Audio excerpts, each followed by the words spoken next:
turma aí, nós vamos entrar nisso. Agora, eu mostrei aqui 60 antônimos opostos, antagonismo e expressões contrastantes na ordem alfabética, para a pessoa ver que nós usamos mais essas nas pesquisas da conscienciologia. Agora, também tem 10 prefixos que a gente usa mais aqui.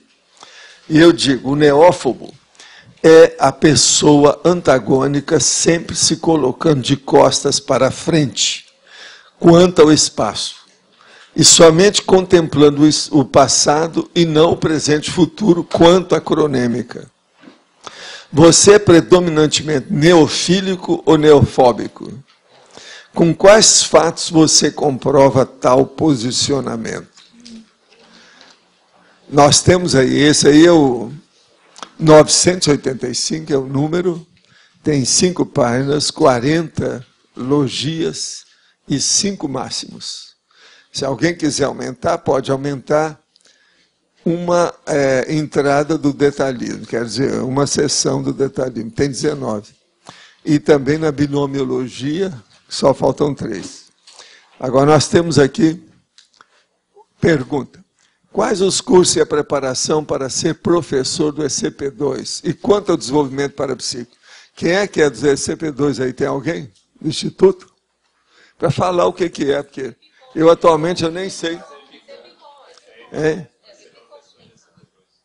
É só Epicom? É sempre Epicom. Agora, a preparação, ele tem que ter também uma preparação. É só. Então, depois ele ainda tem que preparar. Como Epicom, ele tem que preparar. Que era assim que era a situação. Tem que ir para lá 2 dias antes, etc. Tal.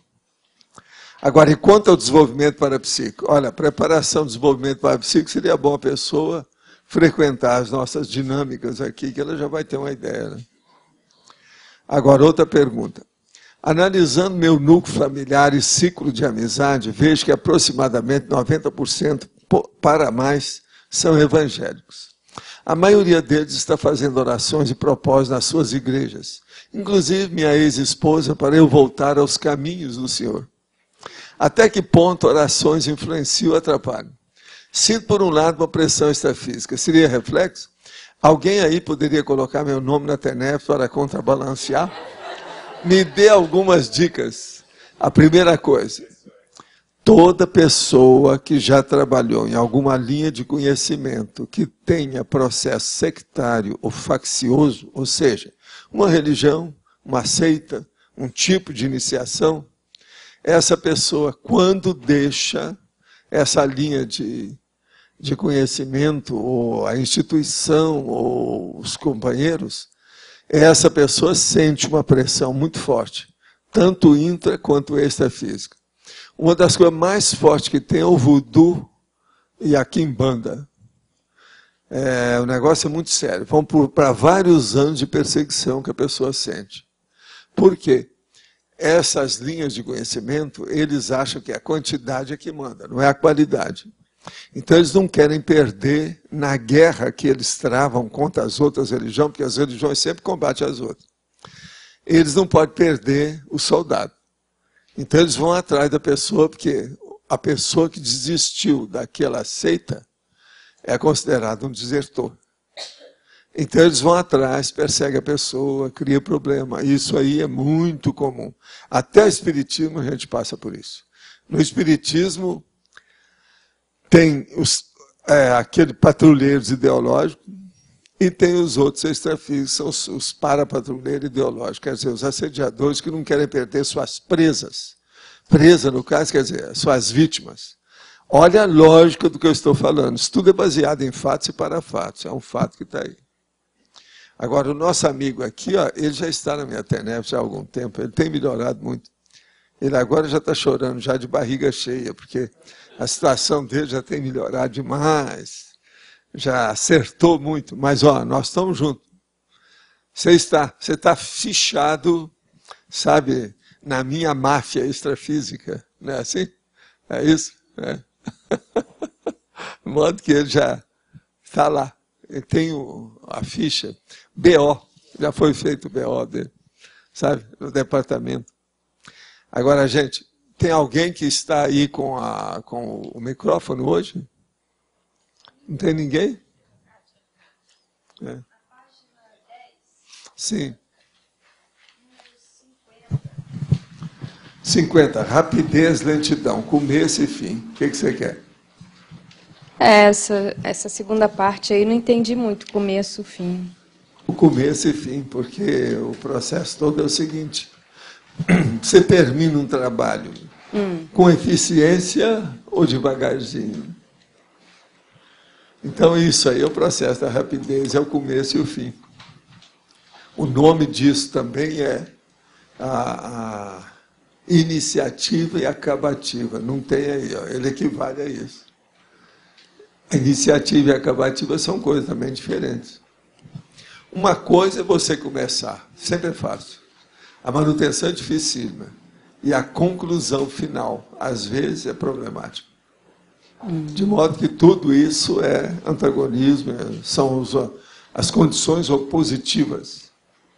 Vale a pena pensar. O que mais que você não viu? 52 também não entendi a oferta 52, e a recusa. Reta e curva. É oferta e recusa. A oferta e a recusa. Você dá e a pessoa não quer. Agora veja, ela tirou o corpo fora. Até um certo ponto é uma curva. Ela está tirando o corpo fora. O retomador de tarefa, ele é curvo ou curvilíneo ou ele é retilíneo? Ele é curvilíneo. Ah, tá. Agora entendi. Você entendeu? Agora entendi. Outra coisa, a retilinearidade do pensamento é uma coisa, a curvilinearidade do pensamento ou do pensene é outra. Ah, também. Tá, já entendi. Agora, veja, tem gente que não é só curvo, não. Eu estou usando a palavra curva, mas o nome não é esse, não. Como é que é o nome? O que vocês acham? Tem um? Como é que é? Sinuoso. É a pessoa sinuosa. Agora, tem outro nome pior. Como é que é? Não, não. É a água da serpente. Não é serpentino, não. Não, a serpente. É um rastejante. Tem um nome isso aí. Coleante. Ah, coleante. Você já viu falar em coleante? Sim, você já falou. É o coleante. Então veja, que deu os coleantes aí. São os coleantes. Agora, ó, quem é que é mais coleante? É o homem ou a mulher?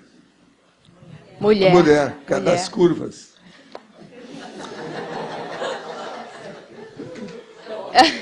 Isso chama panícula de pouso. O processo é panícula de pouso. Ela é coleante. Vem cá, ficou mais claro aí depois que ele está expondo tudo assim? Veja, é esse detalhe que eu estava falando lá, ó, aqui do verbete. Como é que é? Ideia. Não, mas o outro. Tem um outro que. Você não está com você, está com. Está com. Isso, picotagem da ideia. É isso aí. Eu estou fazendo a picotagem da ideia para ela. Gente, a maioria do que está escrito nos verbetes pode ser aumentado na hora. Tá certo? Valdo, está aqui na página 10, tem o 47, primeiro escalão e segundo escalão. Me passou a ideia primeiro de ascendência e não de antagonismo. Você pode explicar melhor? Também. Mas e daí? Mas, o que eu tenho que ver com isso? Mas pode ser encaixado também? Pode ser, lógico. Escuta, presta atenção. O primeiro escalão e o segundo escalão. Por exemplo, a revolta do sargento. Foi só eles. Os cabos não entraram, nem o soldado. Você está entendendo? A oposição. Tem uma opção de coisa assim. Agora, o que acontece mais é de baixo para cima. As revoltas são mais de soldado contra os oficiais. Tem um monte de situações dessas. Agora, ó, observa bem quais são as seções dos verbetes para você ampliar a sua cabeça. Então, observa bem. Binomiologia, interaciologia e crescendologia tem uma imantação de ideias violentas no estudo. Agora, por exemplo, a interação, no caso, seria totalmente contrário ao antagonismo, tá certo? Porque o antagonismo, já existe a antagonismologia, uma seção que nós temos. Ó, aí está, olha lá. Antagonismologia na condição de seção da enciclopédia da conscienciologia. Agora, veja, essas coisas variam infinito. Você tem que ver dentro daquele tema, daquele contexto, naquela hora, como é que é. É o positivo, é afim, sabe como é que é? É complementar. Às vezes é uma complementariedade.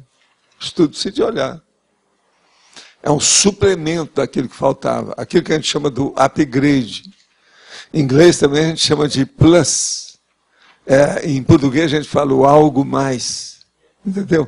Ó, eu estou fazendo aí isso. Você está entendendo? Agora, tudo a gente pode fazer isso, tá? Agora, o que eu desejaria é que todos os autores aqui fossem assim. Para não ficar mendigando ideia. Está entendendo? Você tem que ter mais do que aquilo. Então, o que é que eu quero que vocês façam? Um pé de meia ideológico. Ideológico. Você está entendendo o pé de meia ideológico que eu estou falando? O que é? Ele é baseado em quê? Observa, que eu já falei muito aqui. Em quê? Dicionário cerebral, olha lá. São 3 tipos de dicionário, 3 categorias de dicionário básicos, corticais ou cerebrais. Esses é que são os que interessam. Agora veja, isso aí é estrutura, o esqueleto básico da intelecção. Mas é também da bagagem intelectual da pessoa, é o problema, por exemplo, da cultura pessoal, é o processo da intelectualidade em si. Não, a vivência, isso aí já demonstra o processo da vivência, mas veja, nós não podemos falar na vivência direta, Kátia. Por quê? Por quê? Eu pergunto para vocês. Não é isso. Não, ainda não é aí. Não, eu vou falar o negócio, vocês vão ver como é que é bem claro. O que você acha? Isso, olha lá, ele matou. O processo é teática. Que uma pessoa, por exemplo, a maioria é muito teoricão. Uma pessoa que lê. Por exemplo, e não viajou. Como é que fica? Não é a mesma coisa. Entendeu como é que é? Então a vivência é uma necessidade, não tem saída, e ela é mais séria. Agora, quando a gente fala em vivência, vem o problema da cronêmica. Então a pessoa, depois dos 50, começa a ficar mais afirmativa, ou assertiva, devido ao problema da vivência.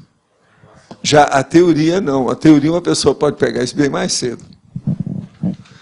Outra coisa. O que é mais fácil? É você captar a teoria ou a vivência? É lógico que é a teoria. A teoria é um papel. Agora, a vivência é a vivência, ou seja, o exercício do papel.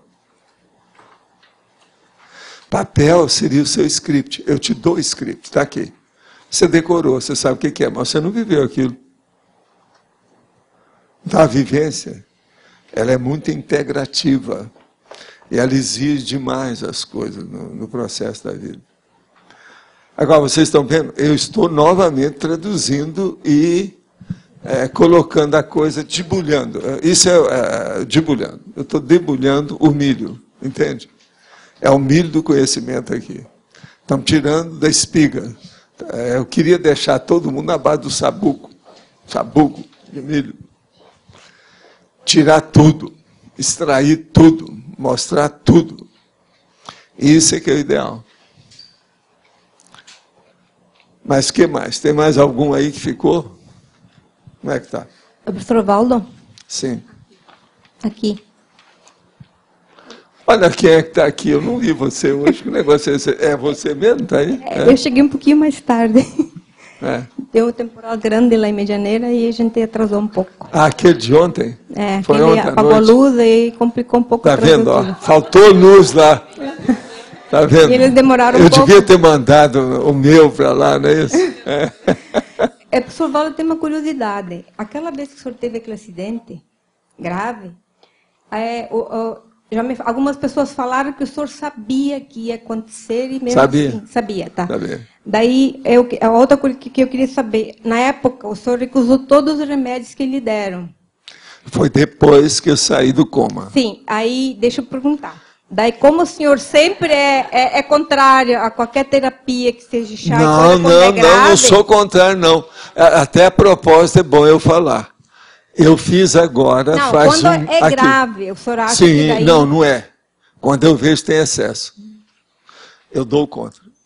Por exemplo, eu cheguei lá para fazer um exame, falei assim, eu não vou entrar nisso, porque isso aí afeta o meu processo de zumbido, que eu tenho desde a época de 1970, do meu acidente. Eu dei conta, não fiz o exame.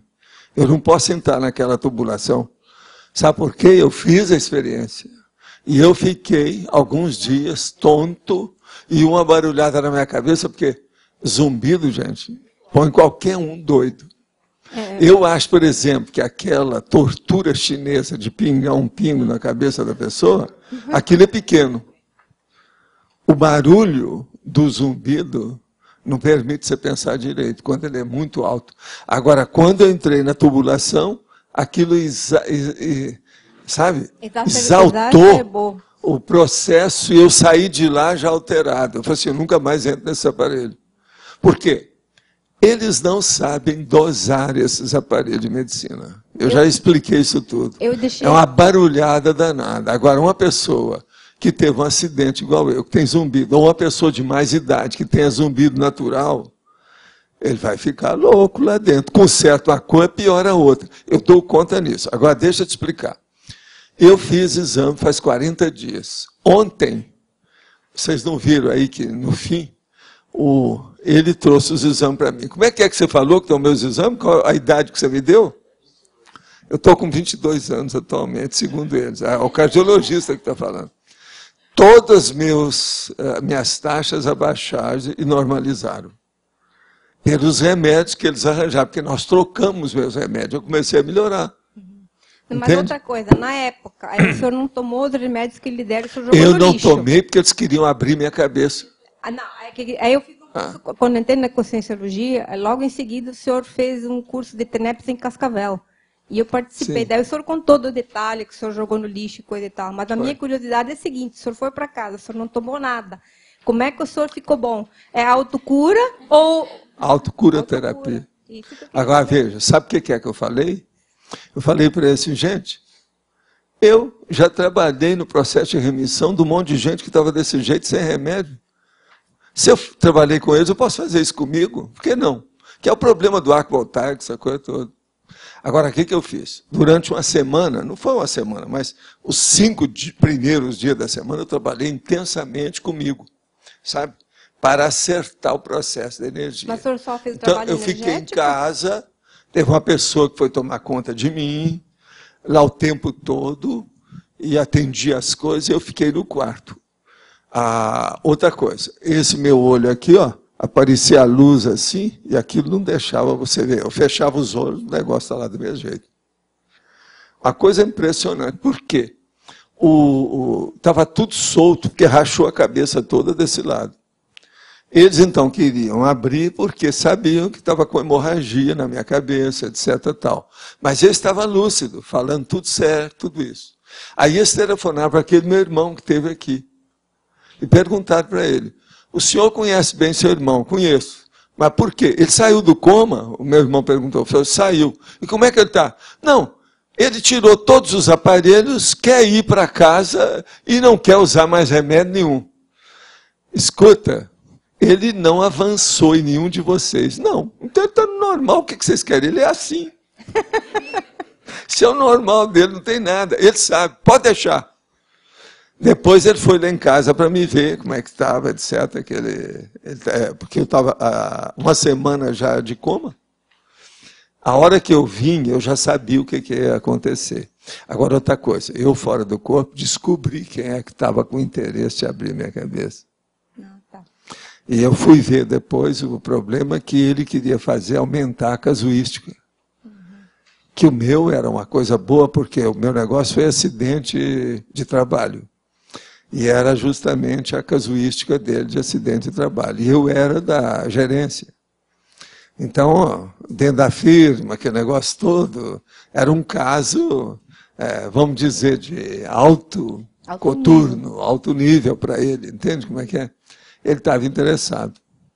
Agora, ele, depois de uma semana que ele voltou, junto com os especialistas, eu meti o dedo no nariz dele e falei assim, não quero ver você na minha frente nunca mais, tá? Eu vi a sua intenção. Vê se me apareça mais. Eu não vou falar nada para ninguém, só fique entre nós, colegas aqui, que eu não vou dizer nada. Agora, ele também ficou pouco tempo na firma, depois mandaram ele embora, porque viu que ele estava fazendo algumas coisas atrapalhadas, independente de mim. Eu deixei lá embaixo uma matéria na mesa que eu tirei do Spiegel, que eu acho interessante para o senhor ler, que fala justamente desse negócio da medicina atual. O meu caso é o seguinte, assim. Eu, desde pequeno, sempre fui pelo princípio da descrença. Não adiantava falar para mim que eu queria era entender. Se eu não entendesse, eu não entrava naquilo. Com isso, eu me salvei de uma porção de bobagem que tem por aí, porque eu não entrava no bico. De nada. Para mim, sempre é na dúvida. Agora, com respeito à saúde, eu sou assim. Por exemplo, ó, ele lá sabe, tem coisa que eu deu contra, mas a maioria não, eu estou de acordo, eu entendi. Tem coisa até que eu mesmo discutia com vocês, né? Ó, isso, assim, assim, assim, até hoje eu sou assim. Agora, por exemplo, na questão, eu perguntei tudo para eles lá, e lá em Belo Horizonte eles me falaram assim, não, esse exame você não tem que entrar na tubulação, não, entrar pelo cano, não precisa. Chegou lá, nem eles não estavam sabendo, porque o cara era um especialista que veio de fora, aquele negócio todo, um rapaz muito simpático, muito bom, o médico. Mas tinha que entrar para a tubulação. Eu já estava já com os negócios tudo lá, arrumado, tudo no braço. Mas não entrou. Não, eu falei assim, não, me tira, porque eu não vou ficar aqui. Bobagem, não vou fazer isso não, eu que sei. Porque lá eles não estão sabendo o meu negócio de zumbido na cabeça. O zumbido é o seguinte, ó, eu fecho os olhos assim, ó, se eu ficar quietinho, ó, nesse instante está só, tchim, mais nada. Mas isso é pouco. Se eu ficar, por exemplo, cansado ou qualquer coisa, isso aí é uma boa coisa para mim, porque é alerta. Então eu vejo o negócio como se estivesse subindo água dentro de uma tubulação muito grande. Então aquilo fica assim, mas sem parar. Então eu noto que eu estou cansado, qualquer coisa, aí eu deito em decúbito dorsal, jogo energia, me acalmo e durmo. Por causa do processo. Às vezes, por exemplo, quando eu estou trabalhando demais, por exemplo, 7 horas lá no computador, que o negócio às vezes pode me dar isso. E outra coisa, isso às vezes não afeta nada a pressão. Não tem nada que ver. Mas, no entanto, é um processo que mexe com a corrente circulatória. Isso não há dúvida. Você entendeu, então? Entendi, sim. Agora, ó, muita gente que chega aos 70 e aos 80 tem zumbido. Um outro nome que eles falam é tinnitus, ou tinnitus. Tinnitus, que é o outro nome que eles usam. Eu já escrevi sobre zumbido há muitos anos. Entende? Labirintite, daí tem alguma pois coisa é. Também. Agora, labirintite. A maioria das pessoas, numa certa idade, tem isso. Pois é, estou vendo que praticamente a gente toda hora está fazendo, não vai nem no médico. A labirintite, às vezes, ela dá, por exemplo, devido a um processo de resfriado, um estado gripal, uma coisa qualquer, às vezes dá a labirintite. É o problema interno aí, as vias aéreas, junto com o processo do ouvido. Hoje tem outros nomes, em vez de trompa de Eustáquio, tem outros, né? Mas é a antiga trompa de Eustáquio. Hoje eles arranjaram mais outras, sabe? Com a biônica, eles estão arranjando um monte de nome. O Boliolo, né? Mudou o nome dessas coisas todas. Boliolo foi professor da gente, um grande cara. Agora, junto com aquele outro lá que trabalhou nos nomes da anatomia. Mas você está entendendo, é a trompa de Eustáquio, no caso. Eu, por exemplo, às vezes tenho problema de trompa de Eustáquio. Por exemplo, quando fica muito frio, às vezes tapam o ouvido. O ouvido eu fico com mais dificuldade. Então, eu tenho que trabalhar aqui, ó, processo da mandíbula e articulação tempo-mandibular. Aí mexe, abre de novo. Tem muita gente assim. Isso já aconteceu com... Deve ter mais gente que acontece isso. Isso é quando esfria. O avião dá demais, mas agora eu estou falando aqui, ó, sem avião, sem nada, né? Agora, a gente aqui uma pergunta. Poderia comentar sobre a metapsíquica de Charles Richer, e sua dificuldade em admitir a multidimensionalidade, a série X? Olha, o caso todo é o seguinte, o Charles Richer foi um cara que recebeu, acho que não me engano, até o prêmio Nobel, devido ao problema lá que ele examinou daqueles processos dentro de alergia e outras coisas mais. Agora, ele mesmo é que deu certos nomes para as coisas. Então, a própria ectoplasmia foi baseada nisso, que é ectoplasmia, que é fora do citoplasma da célula. Agora, na metafísica, eles queriam trabalhar com a coisa. Ele fez até uma classificação dos fenômenos, ele mesmo. E é muito interessante o nível dele. Agora, ele não teve mais oportunidade, nem chance, mas ele apresentou muita coisa. Foi um dos grandes homens do século XIX para XX. O que eu sei da história toda é esse, de modo geral. Agora, ó, o problema é ler as coisas que ele deixou, os registros dele, tem muita coisa interessante. Uma outra pergunta. Tenho 32 anos e sou professor universitário. Sinto pressão profissional para fazer logo o doutorado. Todavia, percebo já no processo seletivo uma guerra de nervo que me absorve totalmente. Vai ser pior a hora que começar. Como avaliar a prioridade disso nesse momento evolutivo? Quais variáveis avaliar? Olha, eu tenho conversado com algumas pessoas que estão passando por essas agruras. Uma coisa boa é você descobrir um local menos tormentoso, que tenha menos altos e baixos para fazer o doutorado. Tem lugar que é melhor do que outros, tem universidade melhor do que outras. Então, o problema é ver onde é que tem. Uma outra coisa, descubra um local onde o doutorado tenha homens e mulheres no julgamento, no juízo. Se ficar só mulher, você está no buraco. É onde está piorando mais, pelas observações que a gente tem feito. Das pessoas aqui, que aqui ó, nós temos um monte de gente fazendo essas coisas. De modo que escolher uma universidade que não seja tão problemática. Às vezes tem. Eu não vou nomear aqui as que são negativas, porque todo mundo sabe. Agora, tem outras que são menos. Então, o negócio é ir para lá, dar um jeito, se mexer.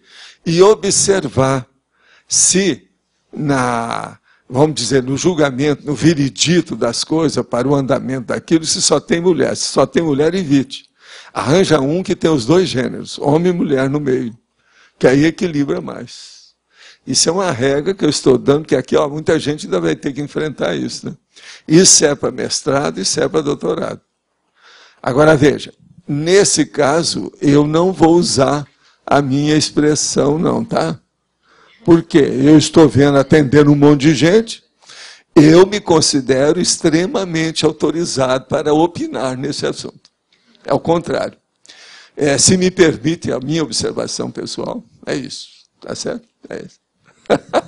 Estou usando direitinho a fórmula. Tá vendo? Por quê? Eu tenho atendido muita gente com problema. Já teve pessoa que chegou, a hora que sentou na minha mesa, eu olhei para a pessoa e falei assim, você por acaso está fazendo algum mestrado ou doutorado? Estou. Como é que você sabe? É justamente isso que eu vim aqui. Eu nunca tinha visto uma pessoa. Então, há um problema de aura do mestrado e aura do doutorado, que é a pessoa que está sob guerra de nervo. Então, o negócio é ir para o Iraque, é a mesma coisa. Mesma coisa, Tem outras coisas também. O Afeganistão parece que dá o mesmo nível. Talvez o Afeganistão seja o mestrado, o Iraque seja o doutorado. Agora, outra coisa. Tem gente que eu pergunto, já que você fez o mestrado, você agora sabe como é que é o doutorado. Assim, sabe nada, Valdo. O negócio piora mais ainda, depois tem mais coisa ainda. A pressão que se sente, ó, essa pressão é que a gente chama guerra de nervo, que é um negócio sério. De modo que, se você tem que fazer, porque a maioria tem mesmo que fazer, porque hoje as universidades, elas são pressionadas a partir do Ministério da Educação, tudo isso, para colocar só gente de mestrado e doutorado. Dentro de um país de analfabetos, alfabetizados, como é o Brasil, quer dizer, são alfabetizados analfabetos. Eles têm razão, né? A gente está forçando a barra, isso é ótimo, eu sou 100% favorável. Mas agora, o que está errado É o problema. Uma outra coisa também, é bom a gente falar aqui com o nosso amigo o seguinte. A maioria sofre muito durante isso aí. Então, toma Lexotan, etc. tal. Agora, sempre acaba bem se a pessoa não desiste. Agora, o problema é que um monte desiste pelo caminho, porque não aguenta. Então, parece que já faz para desistir. A pressão é para desistir. Então, a hora que chegar naquele nível da desistência, toma Lexotan. Vai atrás do seu médico. É o jeito, entende? Até passar a crise. Hein? Esse aí? É? Sim. É o cunhado nosso. Mas ele precisa disso. Então, ele precisa de doutorado. Ele é bom. Ele entende os assuntos. Agora, veja. Quem está na guerra... Qual é o problema? Ele já está numa guerra absurda. Só de trabalhar com isso, já é uma guerra. E outra coisa, isso não vai acabar tão cedo. Essa área dele lá é das mais difíceis que tem. Vale a pena ponderar isso tudo, né? É. Mas muito bom. Agora aqui outra. Existe uma técnica mais rápida e eficaz de fazer o encapsulamento em arco voltaico dito, falado e explicado na projeciologia de um modo antagônico? Eu não estou entendendo nada disso aqui, não. Alguém, você entendeu? Olha, a única coisa que eu posso... Vamos tentar esclarecer de algum modo, né? Chegar perto. O caso todo é o seguinte. Encapsulamento é só quem tem gabarito. Não deve trabalhar com qualquer encapsulamento se a pessoa não tem gabarito. Só depobanca quem tem competência. Arco voltaico. O negócio depende da emissão da energia na hora que está fazendo. Aquilo pode durar mais ou pode durar menos, depende do que é. Agora, a coisa mais séria do arco voltaico, para quem faz, é a pessoa fazer a desassimilação correta. Porque senão, ela ajuda por um lado e piora a si mesma por outro. Isso é que tem que abrir o olho aí. O senhor falou que tem zumbido desde 1970. Como o senhor lida com isso? Vivendo. Meu pai tem zumbido há muito tempo e disse ser insuportável. Até hoje ele não encontrou cura. O que pode causar zumbido? Zumbido são as alterações da cóclea com outras coisas da área, né, da audição. Contrato auditório, que parece com olfatório, mas não é, né? É audição. É isso aí que dá. Agora, ó, uma coisa boa que se indica para uma pessoa que tem zumbido, é ela se preocupar com outra coisa, ela fixar o pensamento em alguma outra coisa, fazer pesquisa, alguma coisa que ela queira, para desviar, fazer o desvio positivo do barulho. Uma outra coisa também, às vezes, conforme a situação, é ficar num lugar que não tem o silêncio absoluto. Porque o silêncio absoluto exalta o zumbido, porque só fica ele. É o chamado ruído branco, etc. Então, se a pessoa arranjar alguma coisa nesse sentido também, contrabalança aquele barulho miserável, terrível. Todas as palavras de baixo calão, eu já ouvi as pessoas falar quando é zumbido. Você vê que o negócio é brabo mesmo. É terrível. Não seria antagonismo o caso dos mega-assediadores ser expert em parapsiquismo em detrimento da cosmoética? Mas eles não são expert em parapsiquismo assim. Porque se fosse, eles teriam cosmoética. Uma pessoa, para ser expert em parapsiquismo, ela tem que ter cosmoética, não tem não? Na minha terra, pelo menos. Como é que uma pessoa vai tratar bem dos fenômenos que ela se envolve, se ela não souber regrar isso dentro de uma interassistencialidade?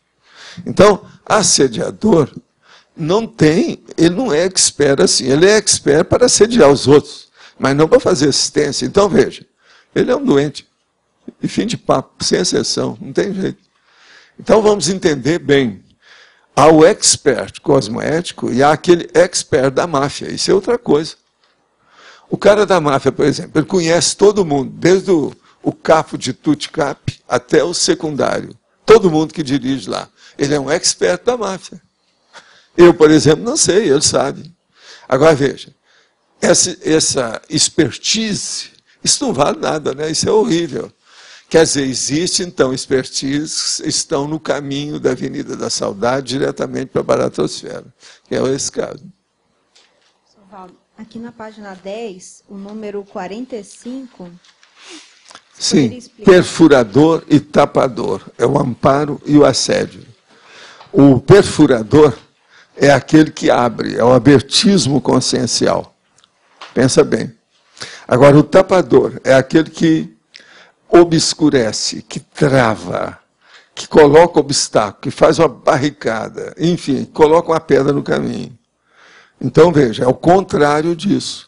Agora, o perfurador é o que faz prospecção, é a pessoa que faz, por exemplo, pesquisa. O tapador é aquele que tapa os olhos que não quer saber. Então, ele é cego por si mesmo. Agora, vamos entender bem como é que é isso. Agora, um é o amparo, o outro é o assédio. Está mais ou menos claro depois dessa? É por aí. Tem mais algum desses aí que está um pouco obscuro? Como é que é? Pode falar. Sim, o 23, decisão... 23, decisão e subalternidade. O problema é o seguinte, aí é o problema da liderança e do liderado. Uma coisa é o líder, ele é que decide.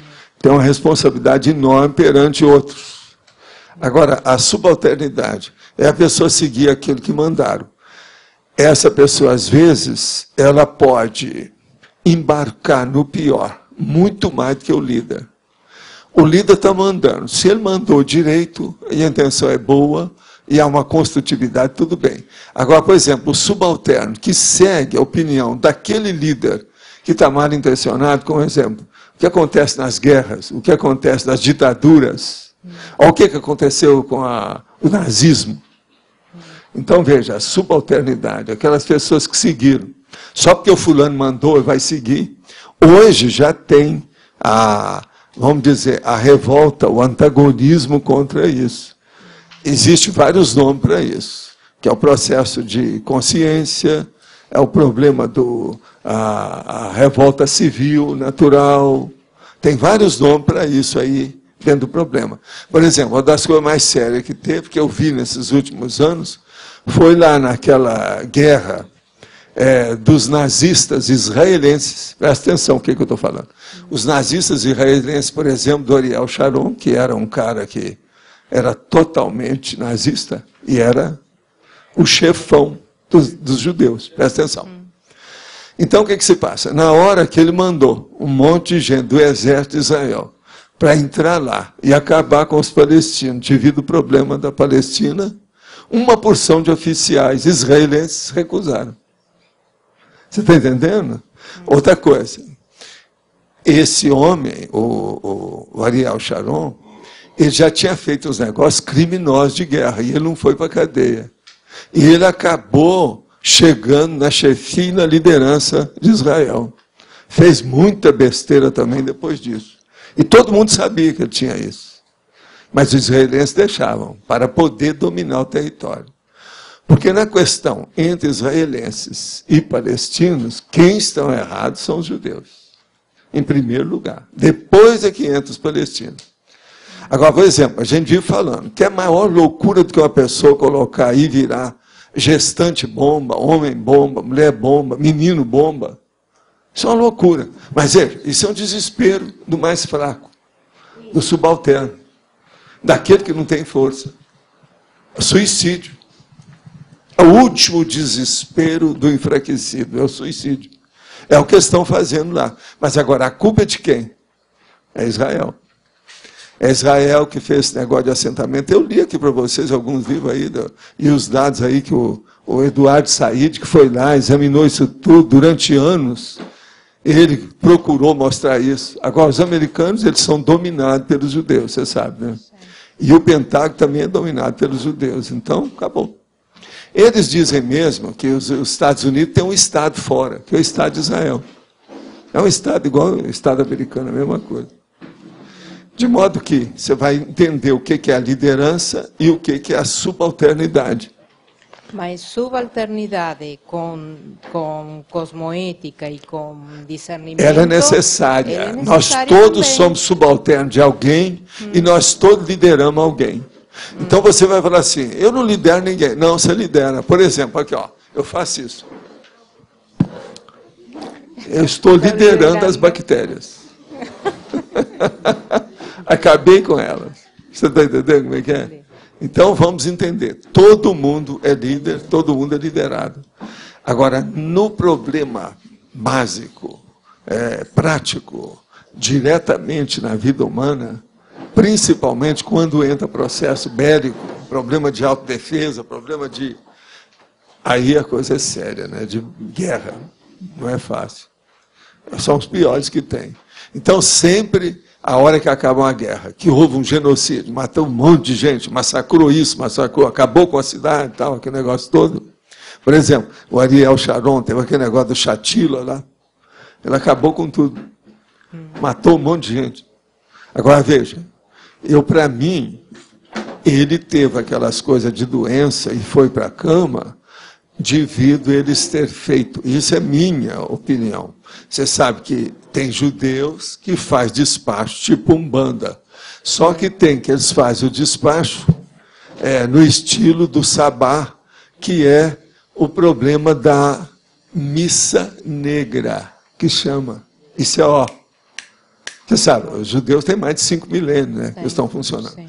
Então, o que eu sei é o seguinte, na ocasião, eu estive pesquisando, inclusive conversei com gente em New York e tal, que é lá que tem mais judeu, né?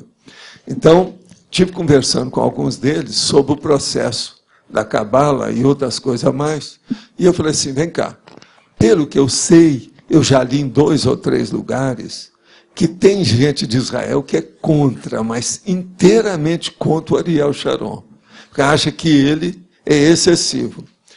Você não acha que eles vão acabar dando um despacho nele, não? Aquilo ficou assim em silêncio, até o homem responder lá. Tempos depois, teve um negócio da saúde dele. Você está entendendo? Aquilo lá pode ter sido encomendado pelos próprios judeus. Você entendeu ou não? Entendi. Isso não tem jornal nenhum, notícia nenhuma, vocês vão ver isso não. Eu só conversei isso em New York, antes de acontecer. Eles queriam tirar ele do... Não, porque o caso é o seguinte, ele estava excessivo.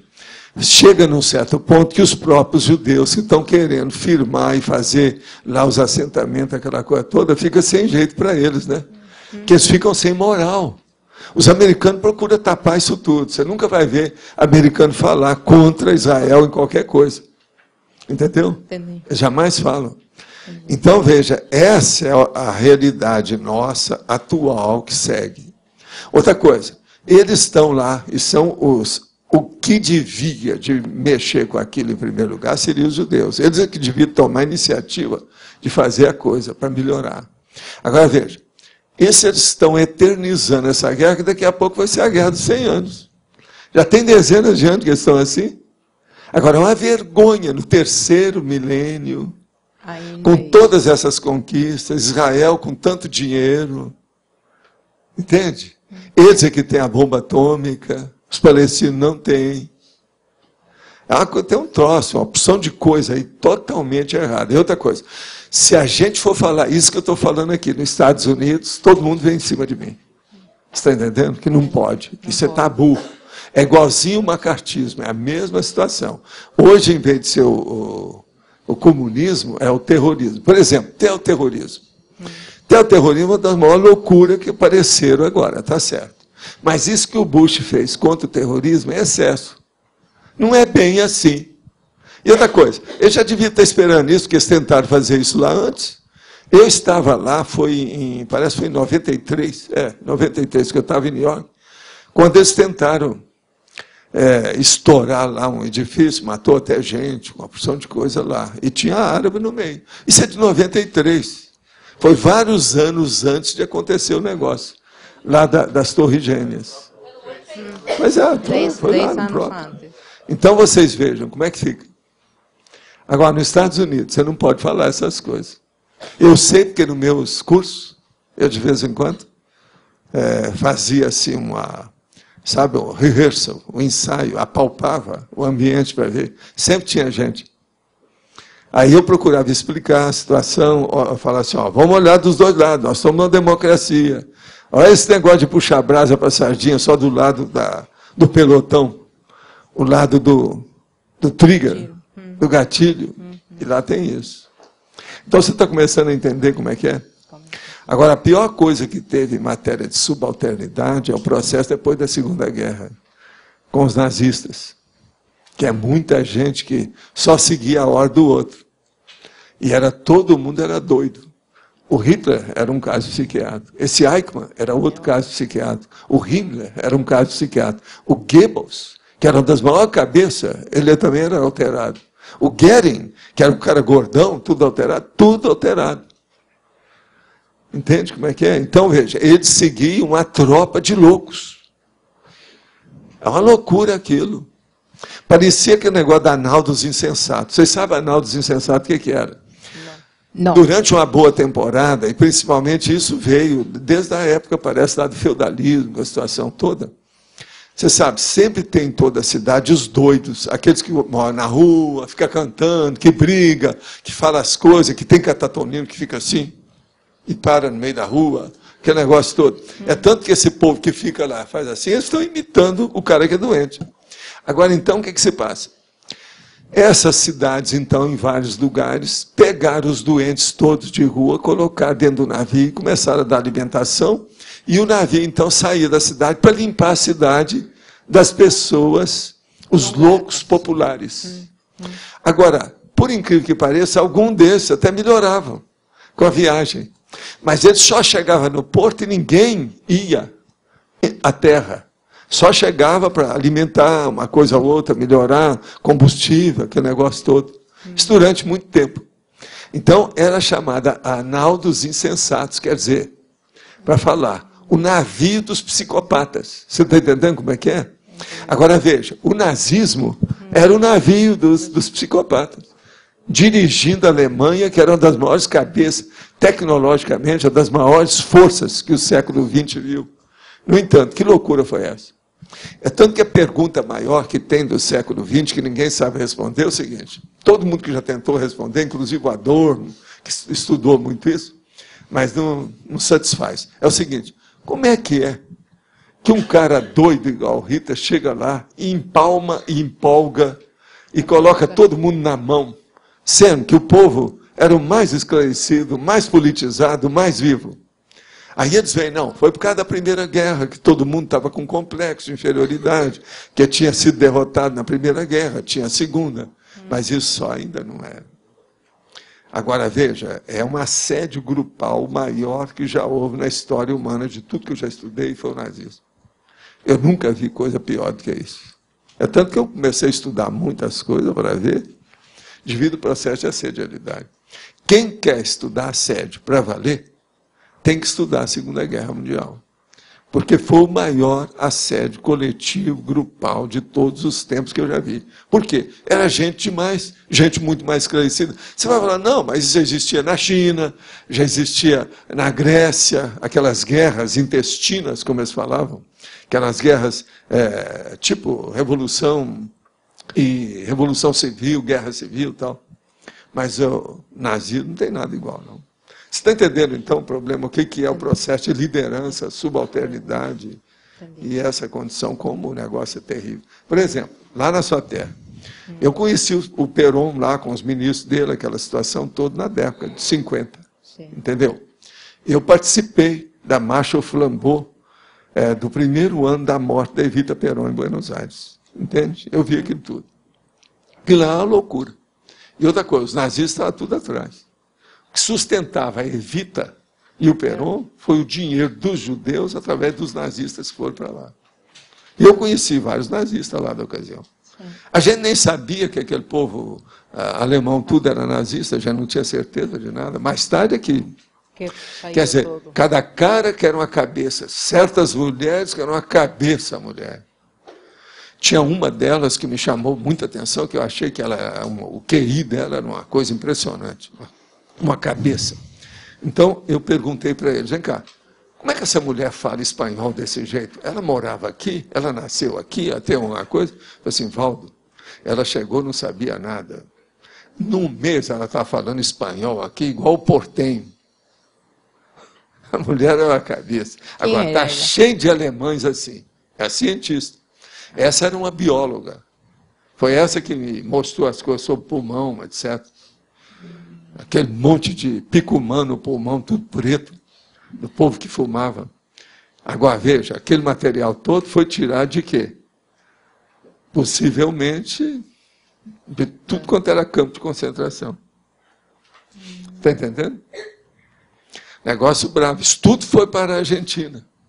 Agora, eu vi aquele negócio todo lá, depois comecei a raciocinar, falei assim, a Argentina vai ficar com problema com isso, por causa do débito kármico, entende? Grupo kármico. Alguma coisa vai acontecer com a Argentina. E veja bem, foi muita coisa que aconteceu. Naquela ocasião, eu estava nadando de braçada. A Argentina era uma loucura em matéria de fartura, o que tinha, por causa do ouro dos judeus. Sim. Agora, tudo caiu depois, começaram a comer até gato, cachorro lá. Você sabe disso, tudo. né? Sim, sim. Sim. Agora, tudo, veja, é o débito grupo kármico. Eu falei assim, isso vai dar na cabeça. Uma outra coisa também que eu acho foi o seguinte, aqui, de modo geral, na Terra, havia muitos países escravizando os africanos. Agora, o que se passa? Para acabar com a escravatura, os Estados Unidos matou muito entre eles, entre os próprios irmãos, para acabar com aquilo. Foi a Guerra de Secessão, aquele negócio todo. O país que demorou mais a acabar com a escravatura foi o Brasil. Agora, o que se passa? Isso foi só no século XIX, no fim do século XIX, que acabou com a escravatura. Então tem a princesa Isabel, aquela coisa toda, o Zeca do Patrocínio, que segurava a barra, aquele negócio todo, esse povo todo. Agora, o que se passa? Na Argentina, como é que eles acabaram logo? Eles mataram tudo quanto era preto. Então eu falava assim, vai haver alguma coisa na Argentina. Isso aí é um débito kármico muito grande. Agora, eu sempre via isso na Argentina. Hein? No sul da Argentina foi assim. Não, chegaram, a Argentina, a maioria foi assim. Agora, mas não é só isso. Eu vi, na década já de 60, aqueles negócios todos, na Argentina, em Buenos Aires, o cara tentava roubar um carro, eles não paravam o carro nem nada não, metralhava na hora. Eu vi isso, em Buenos Aires. Então eu falei assim, gente, a turma da escravatura está aí. Tá aí. É o mesmo povo. Veja bem, o cara tentando arrombar um carro para pegar o carro e sair com ele. Eles viram aquilo. Eles não chegavam e não paravam nada, não. Metia a bala. Acabou com tudo. Eu vi isso em Buenos Aires. E outra coisa, não saía nada demais no jornal, não tinha nada, ninguém reclamava. De modo que é o processo, até que ponto que esse negócio já vem antes dos nazistas, né? O processo da escravatura é antes. Então tem uma ligação aí terrível disso aí lá no fundo, que a gente não sabe bem na Argentina como é que é. Olha o Menem. Tinha maracutaia, mataram o filho dele. Não é fácil. Agora aqui, uma menina de 6 anos está me perguntando, por que você é vestido de Papai Noel? Olha, porque eu gosto muito de criança igual você. Então eu faço assim para ser simpático para as crianças. Com isso, eu ganho presente das crianças, quer dizer, um beijo na testa, uma coisa, tiro fotografia junto. Entende? Essa semana mesmo eu tive lá, tinha criança lá me pegando pelo lado. E eu tenho que conversar com a mãe, com o pai, etc. Aí eu falo, estou de férias. Outra hora eu faço, não, eu estou estudando os presentes que eu estou reunindo agora para distribuir no Natal. Esse meu negócio vem de anos, assim. Gente, já vão mais para 30 anos que eu tenho barba. Né? Agora, a minha barba branca é que caracterizou mais o Papai Noel com o tempo. Agora, tem que colocar um chapéu, porque não tem Papai Noel careca. Mas fala. Professor, a gente tem aquela premissa de que toda unanimidade é burra, né? Isso implica que o antagonismo ele tem que estar presente nas relações sociais? O antagonismo, ele não só tem que estar presente, não. Inevitavelmente ele tem que existir, devido à assimetria. A assimetria da própria natureza do cosmos, que eu já falei aqui. Tá. O que é o antagonismo? É uma assimetria. Então, se a gente for estudar, você vai ver que tem que ter. Agora, por que existe a assimetria? Devido à diferença, eu estou falando isso aqui, olha lá, diferenciação pensênica. A diferenciação pensênica, ela existe por quê? Porque uns evoluíram diferente dos outros, ninguém evoluiu igual. Essa diferenciação pensênica dá o problema. Tem lógica isso para você? Agora, professor, daqui para frente, a gente se conectando às centrais extrafísicas, né, a SEV, isso não tem assim uma confluência de informação e de somatória pensênica? Isso vai fazer uma potencialização da lucidez. Então, a autoconsciencialidade vai aumentar mais depressa com a potencialização de todos esses fatores. Uhum. Isso tudo são agentes de elucidação, de esclarecimento. Então, e mesmo nesses casos, lá na frente se encontra um antagonismo também? Não, o antagonismo ele existe mesmo nisso. Sim. Por exemplo, vamos supor, lá nessa nossa Comunex aqui próxima, que é Interlúdio, sim. Lá tem antagonismo ou não tem? Tem, deve ter. Lógico que tem que ter. Por exemplo, a pessoa que está lá, que já conhece tudo, ela sabe das coisas. O outro que está chegando vai perguntar tudo. O que é a pergunta? É um vazio antagônico. Estou certo ou estou errado? Entendi. Uma pergunta, um questionário. Entendi. É um gap, é uma brecha, é um vácuo. Tem que ser preenchido. Isso é antagonismo. Entendi. Você entendeu agora? Sim. Agora veja, você quer maior antagonismo do que pergunta e resposta? Pois é. Não, Que é a chamada questão ou problema e a solução. É a mesma coisa. Aí... Então, vocês estão começando agora a dar valor para o antagonismo ou não? Sim. Que eu já trouxe até agora não sei quantos. Agora vai ter mais, hein? Tem vários para trazer. Tem mais outros aí. Entende? Tem mais antagonismo. Mesmo fora dessa listagem, ainda tem alguns. Nesses 15 agora que estão faltando, porque hoje era 16, agora faltam 15. Professor Valdo, eu faz algum tempo, acompanhando esse processo político nosso aqui do Brasil, eu estive comparando, claro, em pequena escala, o que está acontecendo aqui no Brasil, o que aconteceu com o nazismo. Porque as pessoas não têm discernimento, elas parecem que não veem os erros e acham tudo certo. Em pequena escala, o que está acontecendo aqui.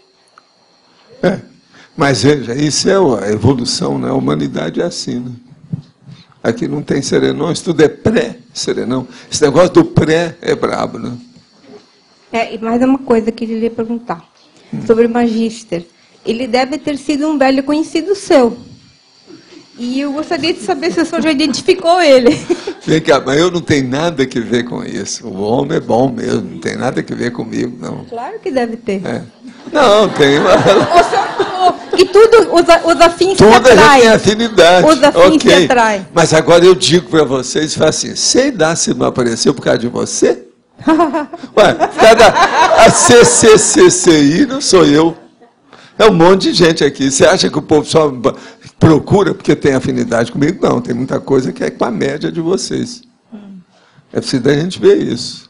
Concordo. Entendeu? Até, mas a curiosidade era ali perguntar se o senhor já identificou ele. Agora, veja, de qualquer maneira, foi uma bênção, né, que a gente recebeu. Essa que é a bênção. Abençoou. Quer dizer, ele foi o Papai Noel para a gente. Isso é lógico, esse ano a gente recebeu um Papai Noel. No meio do ano. Entendeu? Não, ele ajudou aqui uma opção de coisa. Não há dúvida que ajudou. Várias coisas. Valeu a pena. Que bom. Vamos ver. Que e bom viva a Medianeira. Viva a Medianeira.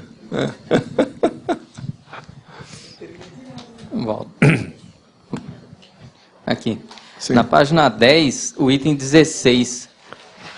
Item 16.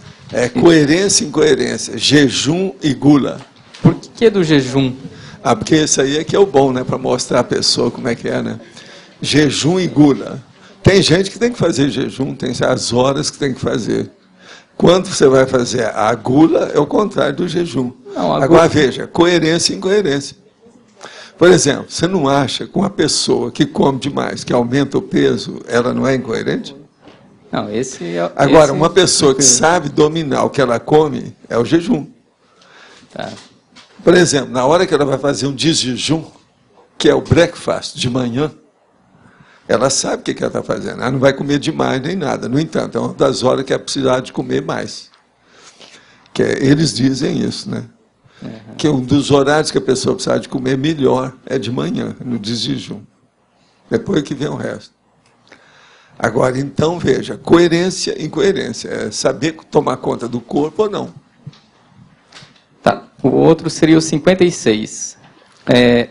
Simetria, simetria. Ciência e arte. Porque eu já observei o senhor comentar muito a questão que a simetria é algo natural.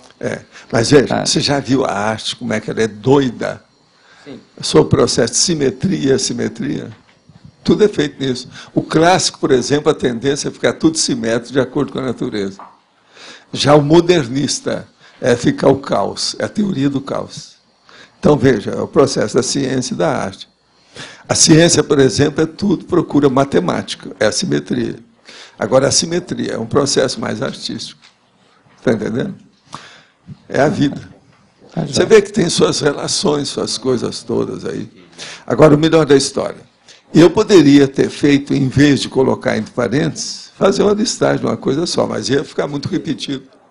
O senhor pretende colocar nesses outros que não tem também? Não, se vocês arranjarem, me arranja aí, passa para a gente, que nós vamos estudar. Eu aceito tudo que seja lógico, que eu possa entender, porque às vezes você vai me arranjar uma coisa muito mais inteligente que a minha capacidade de entender. Aí fica difícil. Mas, Aldo, nessa questão da simetria e assimetria, quer dizer então que a evolução caminha para a simetria, né? Sem é uma simetria, mas a gente não vê nada disso por aqui. Exato. Então, a gente vê que nós estamos evoluindo, mas por enquanto isso aqui tudo é apenas um ensaio. Pois é, porque a minha pergunta era quando que por exemplo, essa preocupação eu te pergunto, com a simetria... Você me fala, se você achar, você me fala. Que a preocupação com a simetria, quando que ela começa a ficar excessiva? Não, ela já está excessiva, por exemplo, na ciência. Na hora que eles dão supervalorização para a matemática. Isso é loucura. Nós não somos matemáticos. Nada é matemático, assim, do jeito que eles querem. Está errado. Outra coisa, não sou só eu que já falei isso. Tem cientista, tem filósofos, tem professores, tem um monte desses pensadores que já falaram isso. A matemática não regra a nossa vida, isso é bobagem deles. Agora, a regra é a física, que é o que eles gostam, porque o negócio é palpável, concreto. Entende? Mas é bobagem, tem muito excesso em matéria de matemática. Agora, aqui outra pergunta. Nunca me interessei por quem fui em outras vidas, mas ultimamente tem ocorrido alguns parafatos que me levam à hipótese de que fui determinada pessoa. Minhas perguntas são: se por hipótese esses parafatos estão sendo promovidos por amparadores, quais poderiam ser os objetivos? É de melhorar você dentro da interassistencialidade, da assistência aos outros. E se por hipótese forem assediadores, o que devo evitar? Primeira coisa, esqueça o assunto e deixa para lá. Terceiro, é válido eu dedicar tempo e pesquisa da hipótese de eu ter sido determinada pessoa, é perda de tempo? Depende. Isso aí depende, a gente teria que estudar com mais detalhes com você pessoalmente para saber o que é, como é que é, de que modo que é.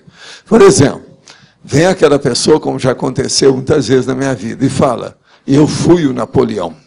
Aí eu faço assim: tira o cavalo da chuva que você está perdendo tempo. Isso a gente já fala na hora. Não. Esqueça. Agora, tem o outro que chega e fala assim: eu acho que eu sou um serenão. Eu falo assim: eu já vi você fumando anteontem. Você não é. Então, tem uma opção de coisa assim que a gente pode liquidar com o assunto na hora. Então, o processo é ver, né, qual é a estrutura desse pensamento aí, dessa noção. Agora, vou te dar agora a dica correta dessa história. Você pode ser a outra pessoa desde que você alcance pelo menos 100 itens básicos a partir do temperamento da pessoa. Se tudo começa a ficar tudo igual e a sua vida começa a repetir em determinados elementos que é daquilo, então o negócio é muito sério. O primeiro deles, muito sério, é o temperamento. Segundo, a profissão. Terceiro, quais são as intenções, quais são as prioridades da pessoa. Agora, tem que ter mais de 100 elementos fundamentais, básicos, para começar. Senão, não vale a pena perder tempo com isso. Você quer falar? Professor, como trabalhar o antagonismo das ideias sem ser a pessoa do contra? Como é que é? Como trabalhar o antagonismo das ideias sem ser a pessoa do contra? Não, a pessoa ela pode falar e dar uma posição, mas ela é sempre contra, se é antagônica. Ela não tem jeito de esconder isso. Então, por exemplo, na refutação, a pessoa está mostrando uma coisa que quase sempre é frontalmente contra aquela outra ideia. Isso faz. Outro nome que tem é confutação, que é o processo de um contra o outro. Então, tem que contrariar, sim. Agora, veja, é através da contrariedade que a gente evolui. A crise de crescimento, você já ouviu falar muito isso aqui, não já? Crise de crescimento. A crise de crescimento vem contra o bem-estar da pessoa. Faz a pessoa sair do lugar. Ela é aluída. Ela sai da inércia, ela dá um jeito de sair da inatividade, da vida sedentária, de alguma coisa que ela não está fazendo. Então, isso é que é a crise de crescimento. Então, isso é uma contrariedade, tem que dar o contra, não tem jeito, não dá para esconder. Agora, veja, existe um jeito de dar o contra na pessoa, com diplomacia, com educação, com civilidade, que chama. Você está entendendo? Então, isso é que é a diplomacia, a civilidade. Então, por exemplo, eu de vez em quando dou conta aqui. Por exemplo, a pessoa no Arlindo, no Roberto, no Loche. Então, vai assim, olha aqui, eu respeito muito o seu ponto de vista, mas eu penso assim. Eu estou dando um conta total. E estou sendo educado. Outra coisa, eu ainda não recebi nem tapa na cara e nem dei tapa na cara em nenhum deles. Isso mostra educação. Você está entendendo, então? Então, o problema de você dar o contra numa ideia, ou ser antípoda, ou ser contrário, do outro extremo, daquele modo de pensar, ou daquela posição de raciocinar, você está entendendo? Aquela afirmação da pessoa, você pode fazer isso numa boa, sadiamente, do ponto de vista cosmoético. Senão nós estamos perdidos. Outra coisa, eu não sei se você já ouviu falar, mas eu aqui, às vezes, recomendo que a gente tem que dar conta até no amparador. Se você tem um amparador e ele está dando uma inspiração para você fazer alguma coisa, e você não está entendendo, e nem viu utilidade naquilo, você tem que perguntar, eu não estou entendendo. Eu não vou fazer isso, eu tenho que ficar mais esclarecido. Eu não vou fazer, não dá. Você está entendendo? Isso é amparador. Isso é o princípio da descrença. O princípio da descrença é você que tem que viver. Você tem que determinar a sua vida, mas tem que determinar a sua vida com lucidez, sabendo, com lógica, raciocinando, e não por emoção, ou não porque arranjou uma posição para se defender. Isso é bobagem. Está claro isso aí? Professor, na politicologia, aqui nesse caso, devido ao fato de ser autodiscernimentologia, não daria para colocar ali também lucidocracia? Assim é que eu já coloquei em tantas que às vezes eu evito. Eu estou pondo mais agora quando eu coloco 7 de uma vez. Aí eu ponho um monte. Porque a democracia serve para tudo, né? E nesse caso aqui é melhor que tem. O senhor usa bastante a democracia. Pois é, mas a democracia nesse vamos dizer, de eleição, né? Lógico. É o que mais interessa. Antagonismo. No item 20 também, ali, quando o senhor fala inconsciente, relaciona com ontem. Qual foi a ideia aqui? Consciente e inconsciente, ontem e hoje. Pelo seguinte, o processo de inconsciente, a maioria é de ontem, né? É do passado, é a passadologia. Inconsciente é aquilo que você estudou, é a sua passadologia, é a sua paragenética, sua holobiografia. Esse é o inconsciente real, grande, aquele volumoso, o da barriga grande, como diz o cara. Esse é o inconsciente. Passadologia, então, a questão... É a passadologia e o presente, né? Um é a presentologia e o outro é a passadologia. Interessante notar também que muitas vezes a questão do antagonismo ela é muito clara nos opostos e apostos. Em termos de conscienciometria, é importantíssimo você entender essa questão do antagonismo também, né? Não, e o problema todo é o mal e o bem, né? É o processo maniqueísta. O que é o certo e o errado? A correção e o erro. Essas coisas todas. Outra aqui. É plausível afirmar que o antagonismo e a assimetria são consequências da criatividade, da consciência, e por isso a tendência de que sempre existirão? Até um certo ponto, mas olha, não vamos ver o aspecto negativo ou patológico disso, não. É bom olhar, quando a gente afirmar uma coisa dessa, que a gente tem que exaltar é o sadio, o positivo, o homeostático, o rígido, aquilo que vai para frente, né? Pode falar aí.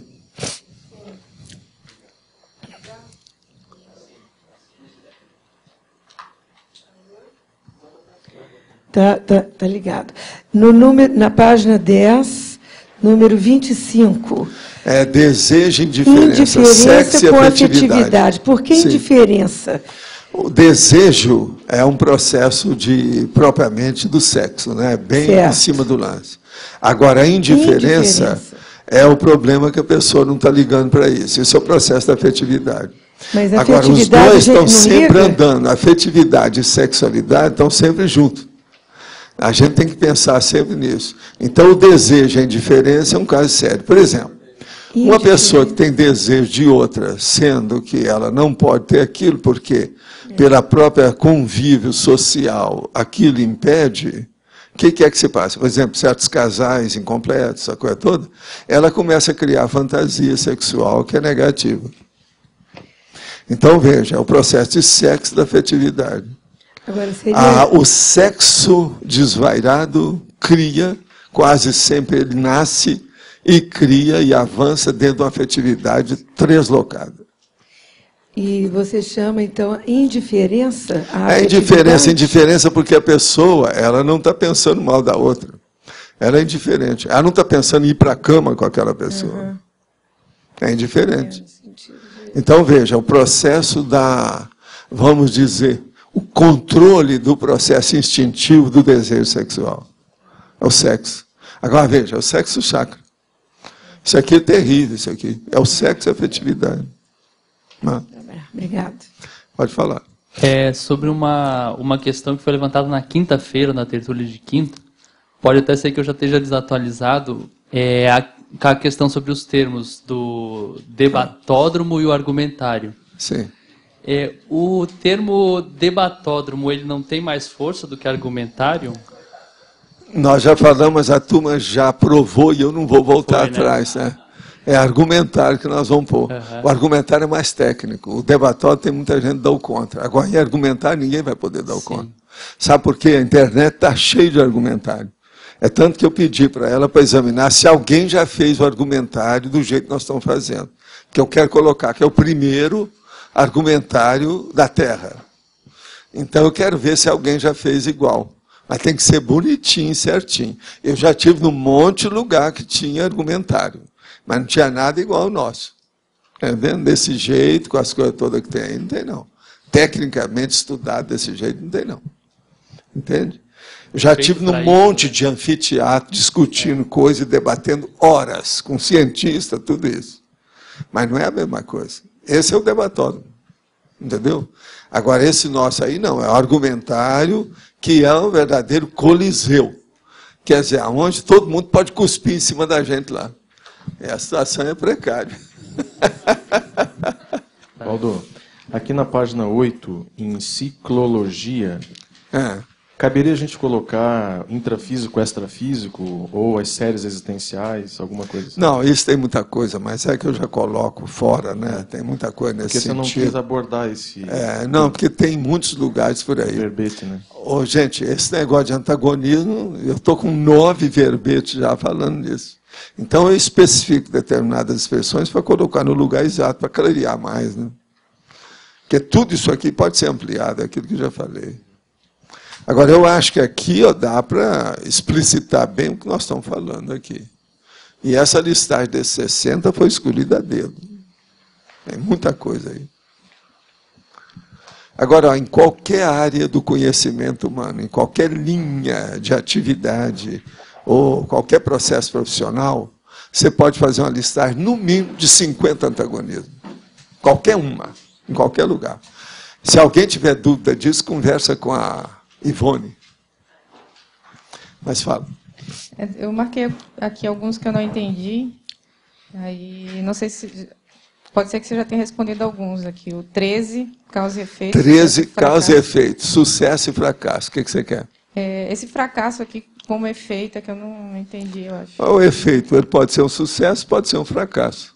Então agora, veja. O que está entre parênteses, ele pode ser qualquer um dos dois? Não, você se vira. Vê se me entende. Olha aí, causa e efeito, sucesso e fracasso. Uhum. Por exemplo, um fracasso pode ser a causa de um sucesso? Pode. Uhum. Todo mundo vai fazer isso, cedo ou tarde. A maioria hoje ainda está na primeira fase. O primeiro tempo é o seguinte, a pessoa teve um sucesso e depois ela fracassou. Agora vai chegar, no fim ela vai sair bem, vai virar serenona, quando, em cima daquele fracasso, ela vai ter um sucesso. De modo que isso é evolução. A evolução é isso. A evolução é um ciclo interminável de condições, né? Antagônicas, quase sempre. O que mais? O 16 também. 16. Coerência e incoerência, jejum e gula. Esse eu já falei. Falou, né? O 38. 38. Liberdade e sujeição. O microfone e a coleira. Quer dizer, o que você quer? Isso aí está tão óbvio. Liberdade é o microfone, você pode falar à vontade. Sugestão é tapa a boca, é a coleira, você não pode falar nada.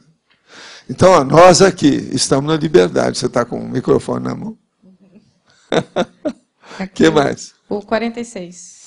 46.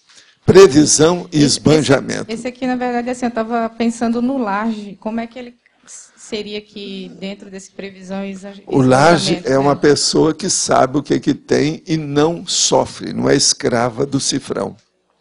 Mas Presta ele atenção não chega nisso. a ser esbanjador, mas ele não, também... ele sabe o que ele está fazendo. Tá. Outra coisa, a gente não pode ser esbanjador para uma pessoa que não tem. Ele sabe disso. Agora, o cara que esbanja, estroina. Mesmo aquilo que não tem, ele começa a esbanjar, ele joga fora. Entende? Não, ele arranja emprestado, joga fora, fica devendo todo mundo. É o megalomaníaco. Tem muito disso, é estroina. Estroia. É. Tá. E aqui o 54. Foi mais a 54. Sanidade e loucura. O holossoma e a genética. Aí é que nós vamos ver. A sanidade. Se você tem um holossoma sadio, não tem problema nenhum. Agora, se a sua genética está alterada junto com a paragenética, você vai para o buraco. Vai ficar louca. Não é isso? Estou dando uns exemplos do que pode ser. É o contrário. Só pensando assim, porque também tem a loucura pela paragenética. Por isso tem, que eu estava... Tem. Pois é, mas a genética aí é para expressar o que é que pode ser. Agora, o holossoma é manter o holossoma rígido, equilibrado. Se mantém, você tem saúde. Mas a coisa mais difícil que tem, né? Ok, é isso. Agora, eu estou com outra pergunta, que é o seguinte. O senhor é favorável ao exercício para a psique de clarividência aquavoltaica praticado entre parceiros de dupla evolutiva? Sim. Tem alguma contraindicação, exceto a questão do domínio da desassimilação? Não, não tem nada. O problema é a desassimilação, é saber fazer. Que antagonismo poderia ocorrer nesses casos? Olha, existe um processo seguinte. 2 processos seria bom de clarear. Primeiro, uma dupla evolutiva, quando é uma dupla que sabe das coisas, sempre é bom localizar, identificar pela conscienciometria e para a percepciologia, quem é que é a cabeça energética e parapsíquica do casal. Isso é a primeira. Segundo, existe uma indicação, principalmente de alguns psicólogos, isso já vem de muito tempo, que uma dupla evolutiva, quando ela é frágil, jamais deve julgar, por exemplo, um jogo de carta sendo antagônicos. Eles devem julgar junto. Senão vai criar problema depois que acabar o jogo. De modo que aí é bom examinar se é uma turma dessa muito frágil, quer dizer, alguém é frágil, a dupla é frágil, não deve pensar em fazer isso, deve pensar outro. Agora, existe um princípio popular. Como é que chama o princípio popular sobre isso? Não. Não. Não. Santo de casa não faz milagre. Não tem lógica isso? Então, são 3 aspectos que é bom a pessoa examinar. Agora, você está vendo, eu estou usando tudo a justiça salomônica aqui, como sempre, né? Procurando, já viu, né? Tem que arranjar as coisas todas que tem para o povo entender, né? Falar desde o provérbio até a linguagem erudita. É o jeito. Vamos nessa. Tem que ver o coloquialismo, a situação toda. Do coloquialismo a... não, e não é só isso, é o processo. Evitar a erística, a maêutica e fazer a confutaciologia. Não tem jeito. É a vida. Agora, quem é que está aí com o microfone? É você. Pode falar, Mariana. Sim. O 9 eu não entendi muito bem. O 9? Uhum, na página 10. 9. Atração e repulsão. Essência e pensante. O caso todo é o seguinte. A atração é o problema que tem entre as consciências e as coisas. E a repulsão é aquilo que você dá o contra. É aquilo que você revida. É aquilo que você não quer. Agora, então, vamos entender. As energias, elas significam a última parte do pensene. Pensene. É pen, que é a ideia, o pensamento, sen, que é o sentimento, a emoção, e N, que é a energia. N é energia, é a hora que a pessoa vai fazer uma ação. É um processo que diz respeito mais ao corpo da pessoa. Então, vamos examinar. É através da energia, quase sempre, que você vai ter a repulsão. Tá certo? Uhum. Agora, o problema da atração, você nem faz muita questão, que as energias batem bem, se casam bem com a pessoa, por isso que existe até amor à primeira vista. Você está entendendo? Sim. Agora, o amor à primeira vista é muito comum. Por exemplo, eu vi você, tive amor à primeira vista. Aqui tem vários e várias, que eu tive amor à primeira vista. Você está entendendo? Uhum. Você tem aquela simpatia pela pessoa. Isso é o amor à primeira vista. Uhum. Agora, existe esse amor em alta tensão e existe equilibrado. Você está entendendo como é que é? Sim. Agora, a repulsão é a mesma coisa. Tem pessoa que eu vejo e tem um filme que eles indicaram para ver até lá. O filme, que o filme é muito bom. Eu chego e vejo que um dos principais atores é o fulano.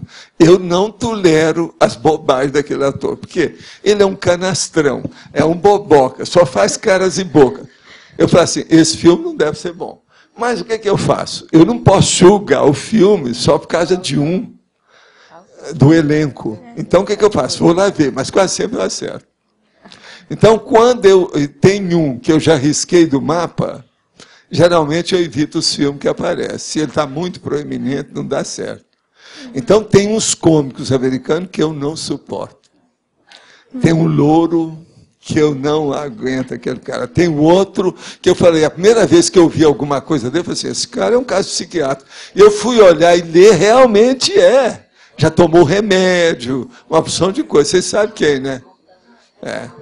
O 31 também não. Jim Carroll. Esse é totalmente doido, eu não vou ver filme dele. Agora, ó, em matéria de filme cômico, é onde tem mais gente doida, sabe?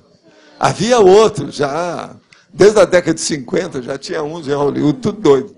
E assim, eu não fiz o CIP ainda e eu queria... O 31 também não entendi muito bem. Como é que é? Que número? O 31. 31? 31. Heteroataque e autodefesa. O problema todo é o seguinte, veja bem.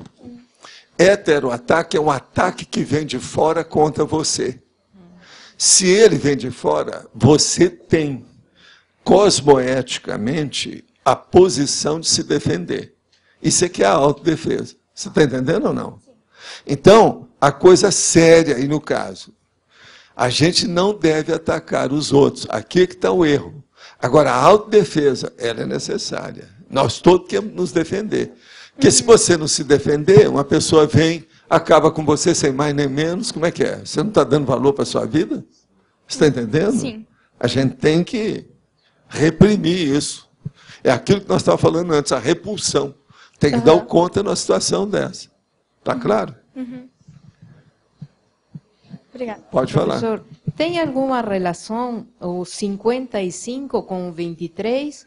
Ou seja, sem intermediário com intermediário. E o outro, decisão e subalternidade. Até um certo ponto tem, né? Porque o problema todo é o seguinte, o líder pode chegar e falar com a Adriana, mas a Adriana tem que passar a ordem para você. Então, ela é o intermediário entre o líder e o subalterno da história. Entendeu como é que é? Entendi. Muito embora ela seja a primeira subalterna, você é a segunda. Entendeu a situação? Entendi. Mais ou menos a situação é essa. Agora, veja, é a primeira liderada e a segunda liderada. E o líder? Ou a líder? Primeiro, segundo, terceiro escalão. Aí tem o primeiro, segundo, terceiro. Depende do que é. Agora, com a mosca, o primeiro escalão seria ela, o segundo seria você. A mosca fica fora, que é a liderança. Entende? Mais ou menos é isso. Agora, vocês mesmos julgando aqui, vocês vão fazer uma opção de casamento das ideias com isso aqui. É só julgar que você vai ver. Devido às aproximações simples. Eu gosto muito de falar isso aqui, aproximações simples, para o povo entender como é que é. Agora, por que Kátia, que eu insisto com essas questões do antagonismo? Tem uma razão muito séria. Não. O que é que vocês acham? Lógico, por que eu insisto no antagonismo? O que é que eu já falei que falta muito aqui? Hein? Qual? Ainda não é isso.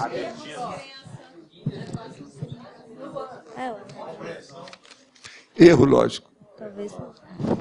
Você falou? Então é isso. É o erro lógico. Não, eu nem ouvi depois o que ela falou. O povo está falando aí, às vezes não dá para escutar aqui. Então, é o erro lógico. Se eu insisto aqui, o povo já está começando. Você já viu que eles já começaram a fazer conotações de um dado com o outro.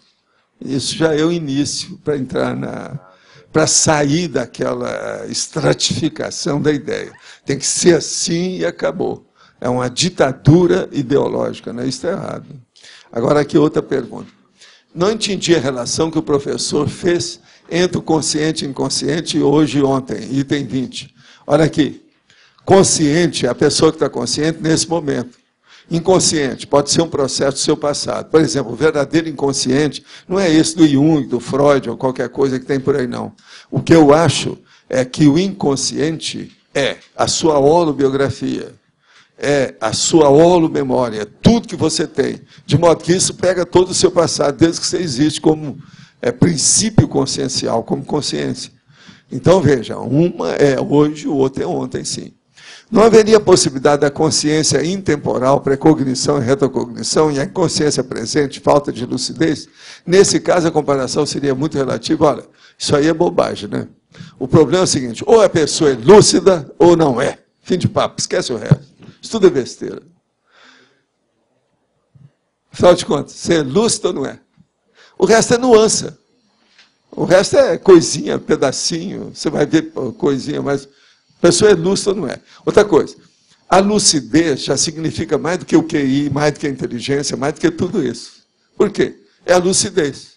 Dentro de determinado problema, tipo, você é lúcido ou não? Você sabe da história ou não? Por exemplo, eu nem sempre sou lúcido, por isso que eu uso. Considero-me extremamente desautorizado para opinar sobre esse assunto. Isso é a minha falta de lucidez, porque eu não tenho experiência disso. Está claro? Oi, professor, na página 11, no item 60, visão, cegueira, amor-ódio. Visão e cegueira. Isso. O caso todo é o seguinte, uma pessoa que tem visão, ela tem amor, tá certo? Uma pessoa que é amaurótica, que não tem visão, que ela está vivendo nas trevas, nas sombras,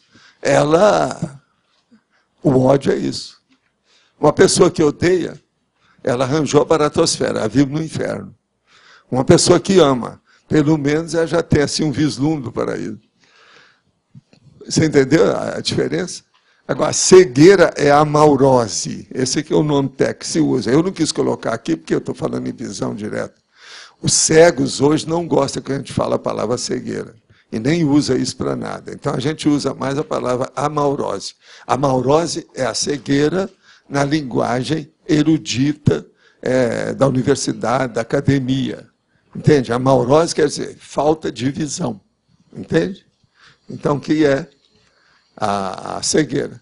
Então, por exemplo, eu poderia colocar aqui visão e falta de visão. Amor é a pessoa vidente, que tem visão, ela é esclarecida, ela tem isso que eu estava falando antes, lúcida, ela é lúcida, ela tem lucidez.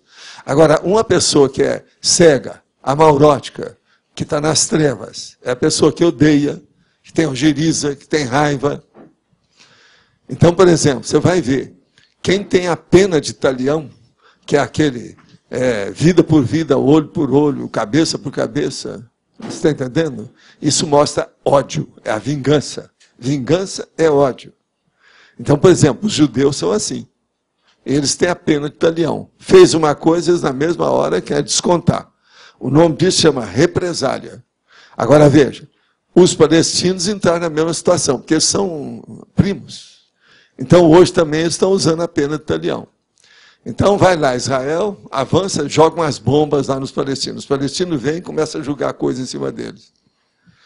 Você está entendendo? Isso tudo é errado. Isso é a pena de talião.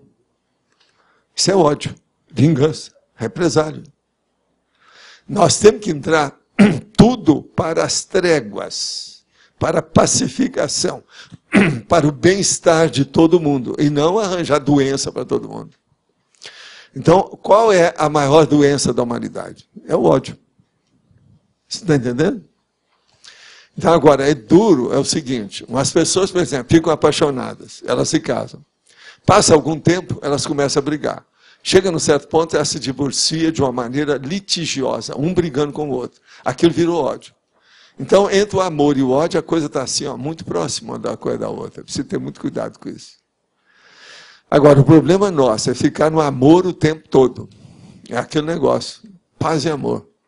Você está entendendo? Power, né? Power.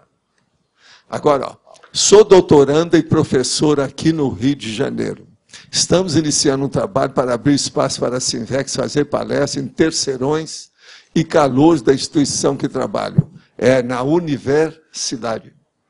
Ontem estive muito assediada. O negócio foi difícil. Consegui reverter somente no final do dia. Você acha que o antagonismo de ideias é muito grande e esse não é o momento adequado para esse tipo de trabalho da Sinvex em colégio e universidade? Não. Eu acho que tem que insistir.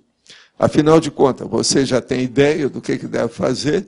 Agora, o problema é o seguinte, uma boa coisa é desassimilação.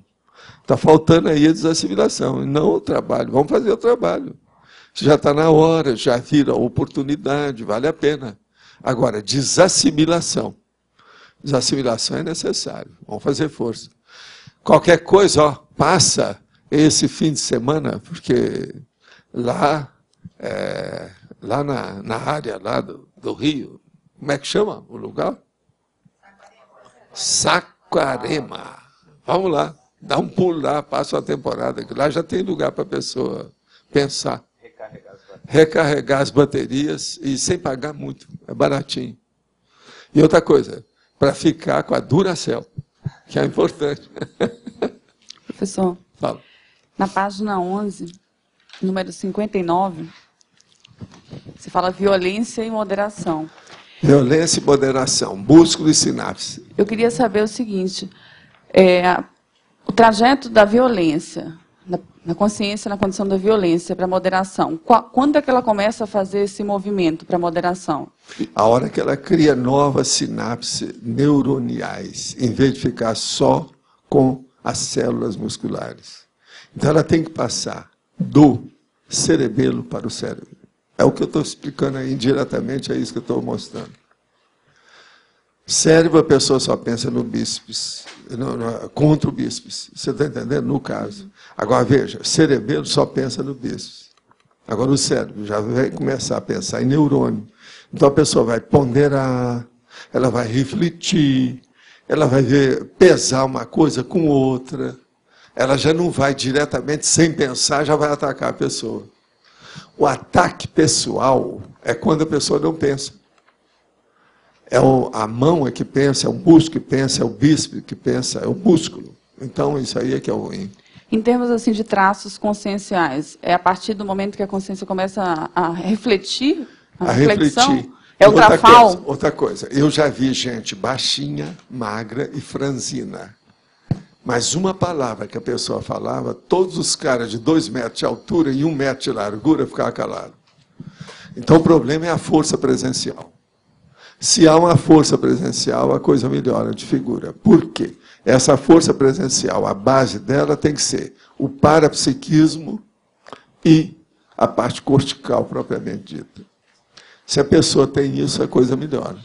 De modo que as pessoas mais fortes que têm não são aquelas que são as mais fortes fisicamente.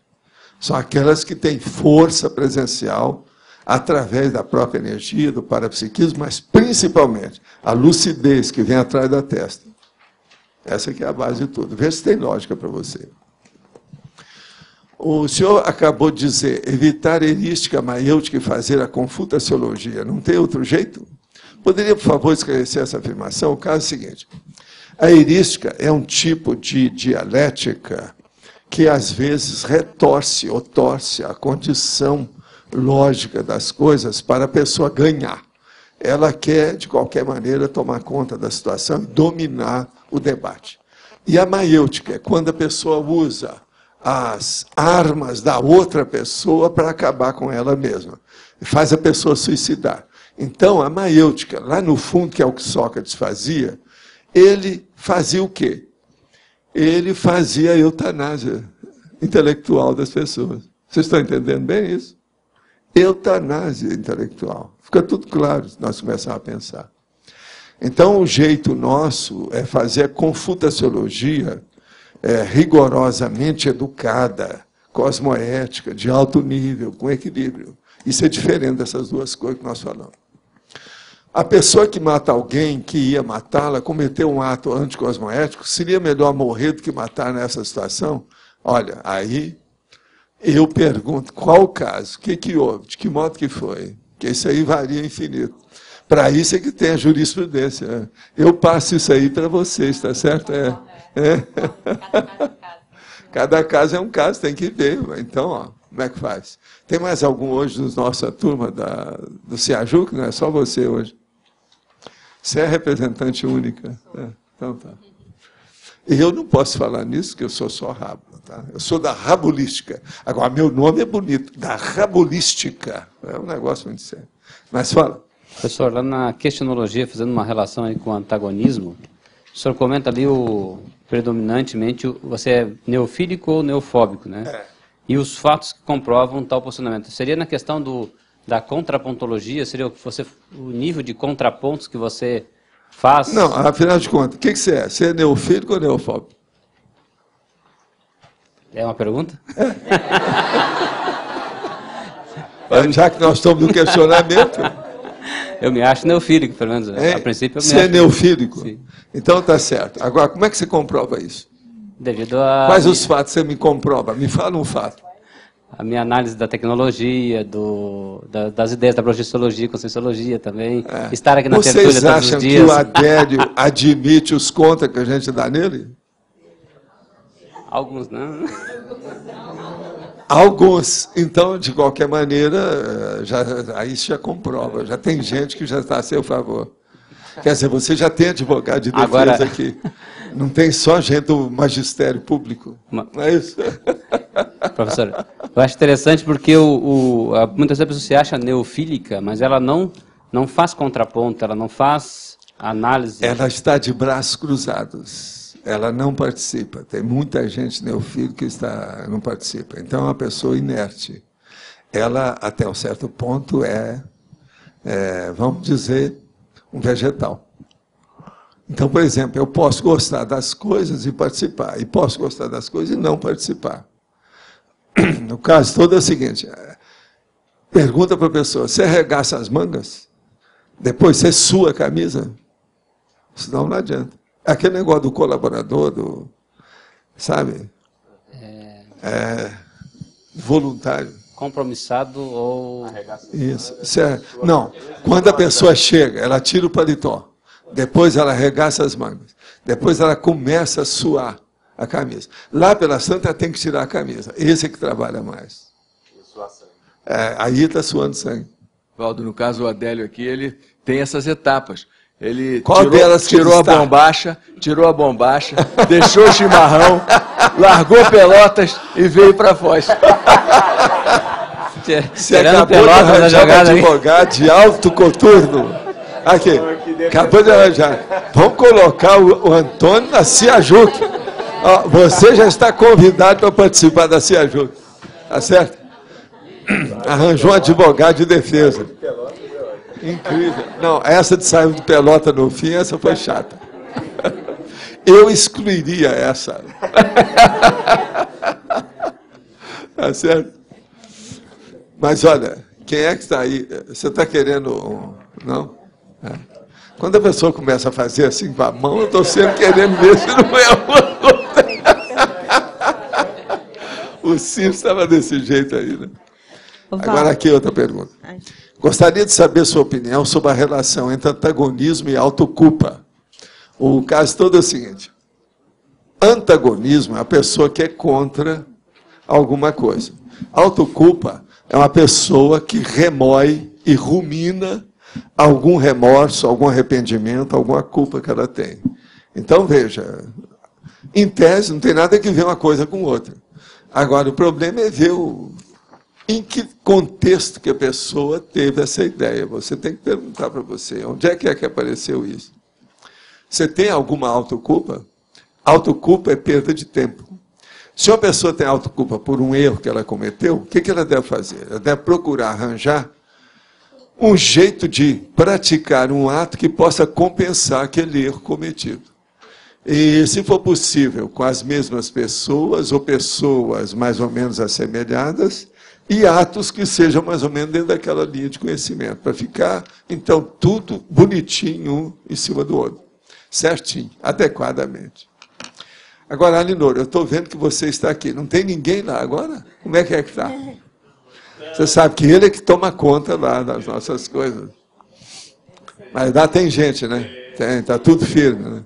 Como é que é? Já inauguraram ontem lá a exposição? Não, hoje. Vai ser hoje. Então tá. Então tá. Porque ontem eu vi, a Miriam esteve lá, estavam começando a preparar a situação. Você sabe que vão ter as exposições diferentes lá, com as crianças, tudo, né? É interessante o assunto. E hoje é sábado, tem muita gente lá, vai ser bom. Vai ser positivo. Pode falar. Aqui na página 9, o item 1, abstração, concretude, lógica, abstração, razão. concretude, lógica e razão. Esse lógica-razão é uma gradação? Até um certo ponto é o seguinte, por exemplo, lógica e razão. Na questão abstração e concretude. Você pode ter uma lógica, mas pode ser que você não tenha razão. Para você, a sua lógica não combina com a do Losch, ele falou. Sim. Então, nesse como é que sentido fica? que você está usando lógica. Então. Você está entendendo? Então, veja. É uma abstração com a concretude. A concretude é quando o negócio assenta da unanimidade, ou pelo menos um consenso temporário. Então, aí é que vem a razão. De modo que você pode ter uma abstração lógica, mas não tem uma concretude racional. Para você foi lógico, mas na verdade não é. Entendeu aí? Sim, pode ter um processo de distorção cognitiva para a pessoa que ela tem lógica, para os outros não tem lógica. Isso é da psicologia cognitiva hoje. Está na moda essa psicologia aí de vocês. Esse é um caminho, uma saída. Professor Valdo, sim. Eu tenho uma pergunta do verbete antagonismo midiático. Pode ser? Sim, pode ser. Então, na exemplologia, estava assim, antagonismo midiático moral. Os problemas entre o apego e o desapego no micro-universo intraconsciencial da consciência. Sim. O que você quer saber? Eu não entendi bem, assim, eu queria um exemplo. Dá aqui, deixa eu ler aqui. Antagonismo midiático moral. Os problemas entre o apego e o desapego no micro-universo interconsciencial. O problema todo é o seguinte, por exemplo, o povo, de modo geral, tem muito problema com esse negócio de apego e desapego. Por exemplo, as religiões querem que todo mundo seja desapegado e dê tudo que a pessoa tem para a religião. Então, as seitas, então, são especialistas nisso. É verdade ou não é? Vocês estão vendo isso aí todo dia. Tem cara até que depois sai da seita, que vai para o tribunal para reaver os bens que ele cedeu na hora que ele estava doido lá e fanático pela seita. Então, veja, é um problema entre o apego e o desapego. Agora, as religiões, a maioria fala em desapego devido a isso. Mas eles estão errados. Tanto a pessoa apegada quanto o desapegado estão errados. Por quê? A vida não é assim. É o negócio vamos dizer, do antagonismo e o problema da assimetria. Tem coisa na vida que você tem que ser desapegado e tem coisa que você tem que ser muito apegado. Então, por exemplo, uma pessoa, vamos dizer, ela é desapegada. Então, ela vai dar um rim para o Eusébio e vai dar o outro rim para a Marieta. Ela vai ficar sem rim, ela morre. Que desapego besta é esse? Ela se suicidou para ajudar os outros? Você entendeu aí o caso? Olha o apego. Ela tinha que ter o apego, pelo menos, para um rim. Porque sem os dois, ela ia morrer. Está bem claro isso? Ou preciso explicar mais? Agora, esse está no midiático, porque isso aparece muito nas matérias. Demais, tem demais. Agora, veja, você olha depois lá, que no midiático tem a fonte disso aí. É só olhar lá que tem coisa parecida. Lá é enorme, né? A bibliografia, você viu, né? É de propósito. É para clarear isso aí mais. E outra coisa, a gente está usando exemplos que foram outros que fizeram, os fatos foram outros que observaram, a gente está mostrando. O ideal é sempre assim, é você usar terceiro para isso. Não é usar a mão do gato, mas é bom que seja outra pessoa, porque, você está entendendo? Dá muito mais cachê, muito mais moral, muito mais posicionamento equilibrado para a pessoa quando usa outros exemplos com outras pessoas, que a situação é diferente. Quem é que está? Pode falar, Flávio. Numa reconciliação, daí é mais indicado deixar por um tempo o antagonismo de lado, ou ele pode até... Reconciliação na minha terra não pode ter antagonismo. Tem que ter... é isso? Você já está começando a falar o troço errado aí. Exato. Não, era isso que eu queria saber se... Reconciliação é a concordância. É exterminar o antagonismo. Tá certo? Chama-se fazer as pazes. Fazer as pazes é o even, é ficar igual, entendeu? Equilibrar, é topar. Topas ou não topas? É aquele negócio. Como é que é? Tá claro? Tá perfeito. Uhum. É por aí. Mas olha, tem alguém mais que esteja com o microfone? Como é que nós estamos? Hoje é você? Da personalidade consecutiva, ela é mais comum do que a gente pensa, na verdade, não é? O problema nosso é que nós somos amauróticos, estou usando aqui a expressão. Amauróticos, nós somos cegos, a gente não vê isso. Por quê? Devido ao processo de parapsiquismo e o problema de parar para refletir. Se a pessoa começar a refletir, ela vai ver um monte de coisa. Qualquer um na vida vai examinar isso. Principalmente se essa pessoa viver um pouco mais tempo. Isso que eu ia falar. Quer dizer, agora, outra coisa, esse negócio de viver mais tempo não quer dizer nada. Porque você pode ter visto uma pessoa que tinha 40 ou 50 anos de idade, mais de idade do que você. Quando era pequeno. Ela dessoma e você ainda está bem lúcido, sabendo de tudo e vê aquilo tudo a caminhar na sua frente. Então, isso é relativo também, tá certo? O problema de ter uma exigência para a pessoa saber uma personalidade consecutiva, que a pessoa tem que ser de idade, não, isso é relativo. Uhum. Eu estava pensando assim, devido até mesmo às interprisões, muita gente nasce, renasce, nasce e renasce e está dentro daquele grupo. Né? E acontece muito disso, até das recomposições. Agora, uma coisa muito estranha que tem nisso tudo são duas coisas sérias. A primeira, há o problema da árvore genealógica, mas aos processos dos adventícios da árvore genealógica. Então, uma pessoa não pode ficar presa só nos galhos daquela árvore. Tem coisas laterais ou colaterais, são os adventícios. Sabe como é que é? Isso tem que ser levado em consideração o tempo todo. Uma outra coisa séria é verificar que uma pessoa de uma vida para outra, ela pode aparecer totalmente diferente. E tem algumas coisas dessas que a diferença é tão flagrante, tão grande, que você não pode nem falar por causa disso. Pensa bem. Olha lá o livro que Cristo Espera por Ti, é baseado nesse problema. Valdo, sobre esse assunto da personalidade consecutiva, entre a sua vida, essa no final do século XIX, e aí a atual, que foi um período de talvez uns 3, 4 décadas, você chegou a ser personalidade consecutiva de alguém que estava vivo lá no final do século XIX e continuava vivo em 1930, 1940? Tem ideia disso? Eu mesmo. Alguém que acompanhou os dois Valdos. Alguém que... Não, sim. Na mesma vida. Sim. O Chico Xavier era minha mãe. Mas na mesma, né? Que o Chico Xavier era minha mãe. A pessoa continuou viva. Te viu num corpo e te viu agora no outro. Ninguém, que eu lembro, não teve ninguém que tenha me falado qualquer coisa disso, não. Agora, o Chico Xavier sabia, mas ele também morreu. Agora, Valdo, para a gente identificar também, aqueles 100 itens que você falou, para fazer comparação, ajudam, né? Ver o temperamento, intenção... Olha, aquilo é para começar. Para começar. Agora, ó, eu acho que o negócio é a pessoa estudar profundamente um dos meus livros. Qual? Conscienciograma. Se a pessoa começar a estudar o conscienciograma, ela vai começar a entender isso. Agora, segunda coisa, o que é que a pessoa deve fazer? Tem uma outra coisa que eu já falei aqui muitas vezes. O que é? Estudar a biografia. Para a pessoa entender mais a natureza humana, como é que as pessoas vivem, quais as reações humanas que as pessoas têm.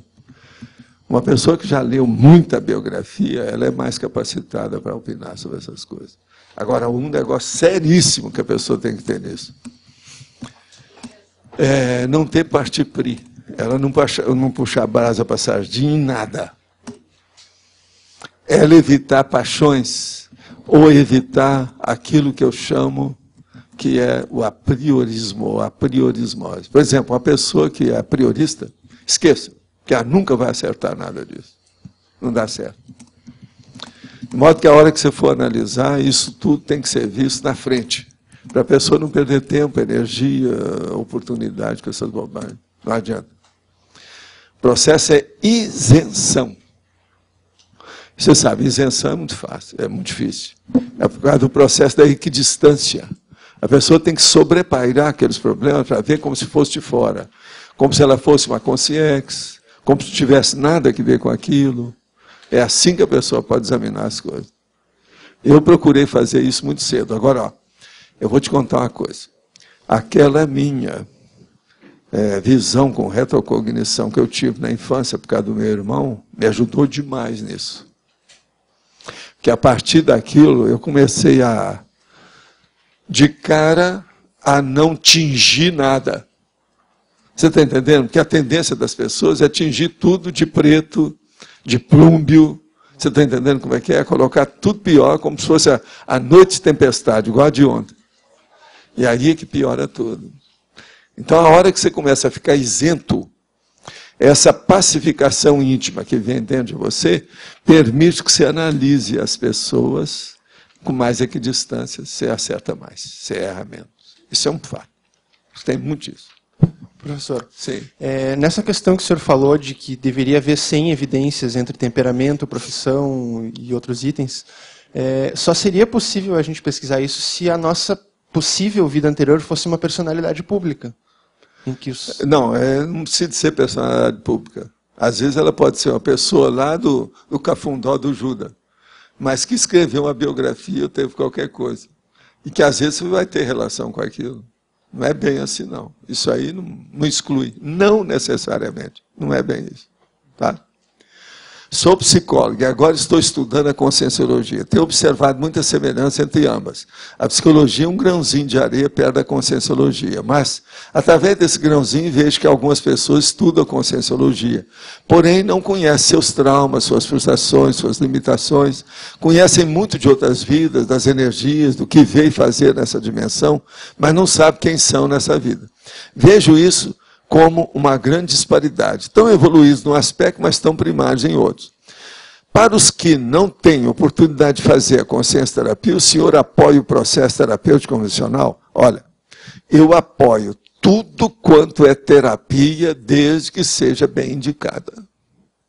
Sou favorável, olha aqui, no meu consultório eu dava desde tintura, homeopatia, pagava aluguel para as pessoas, que às vezes a doença do cara é que está devendo no fim do mês o papagaio dele. Então a gente pagava o aluguel, o cara melhorava na hora.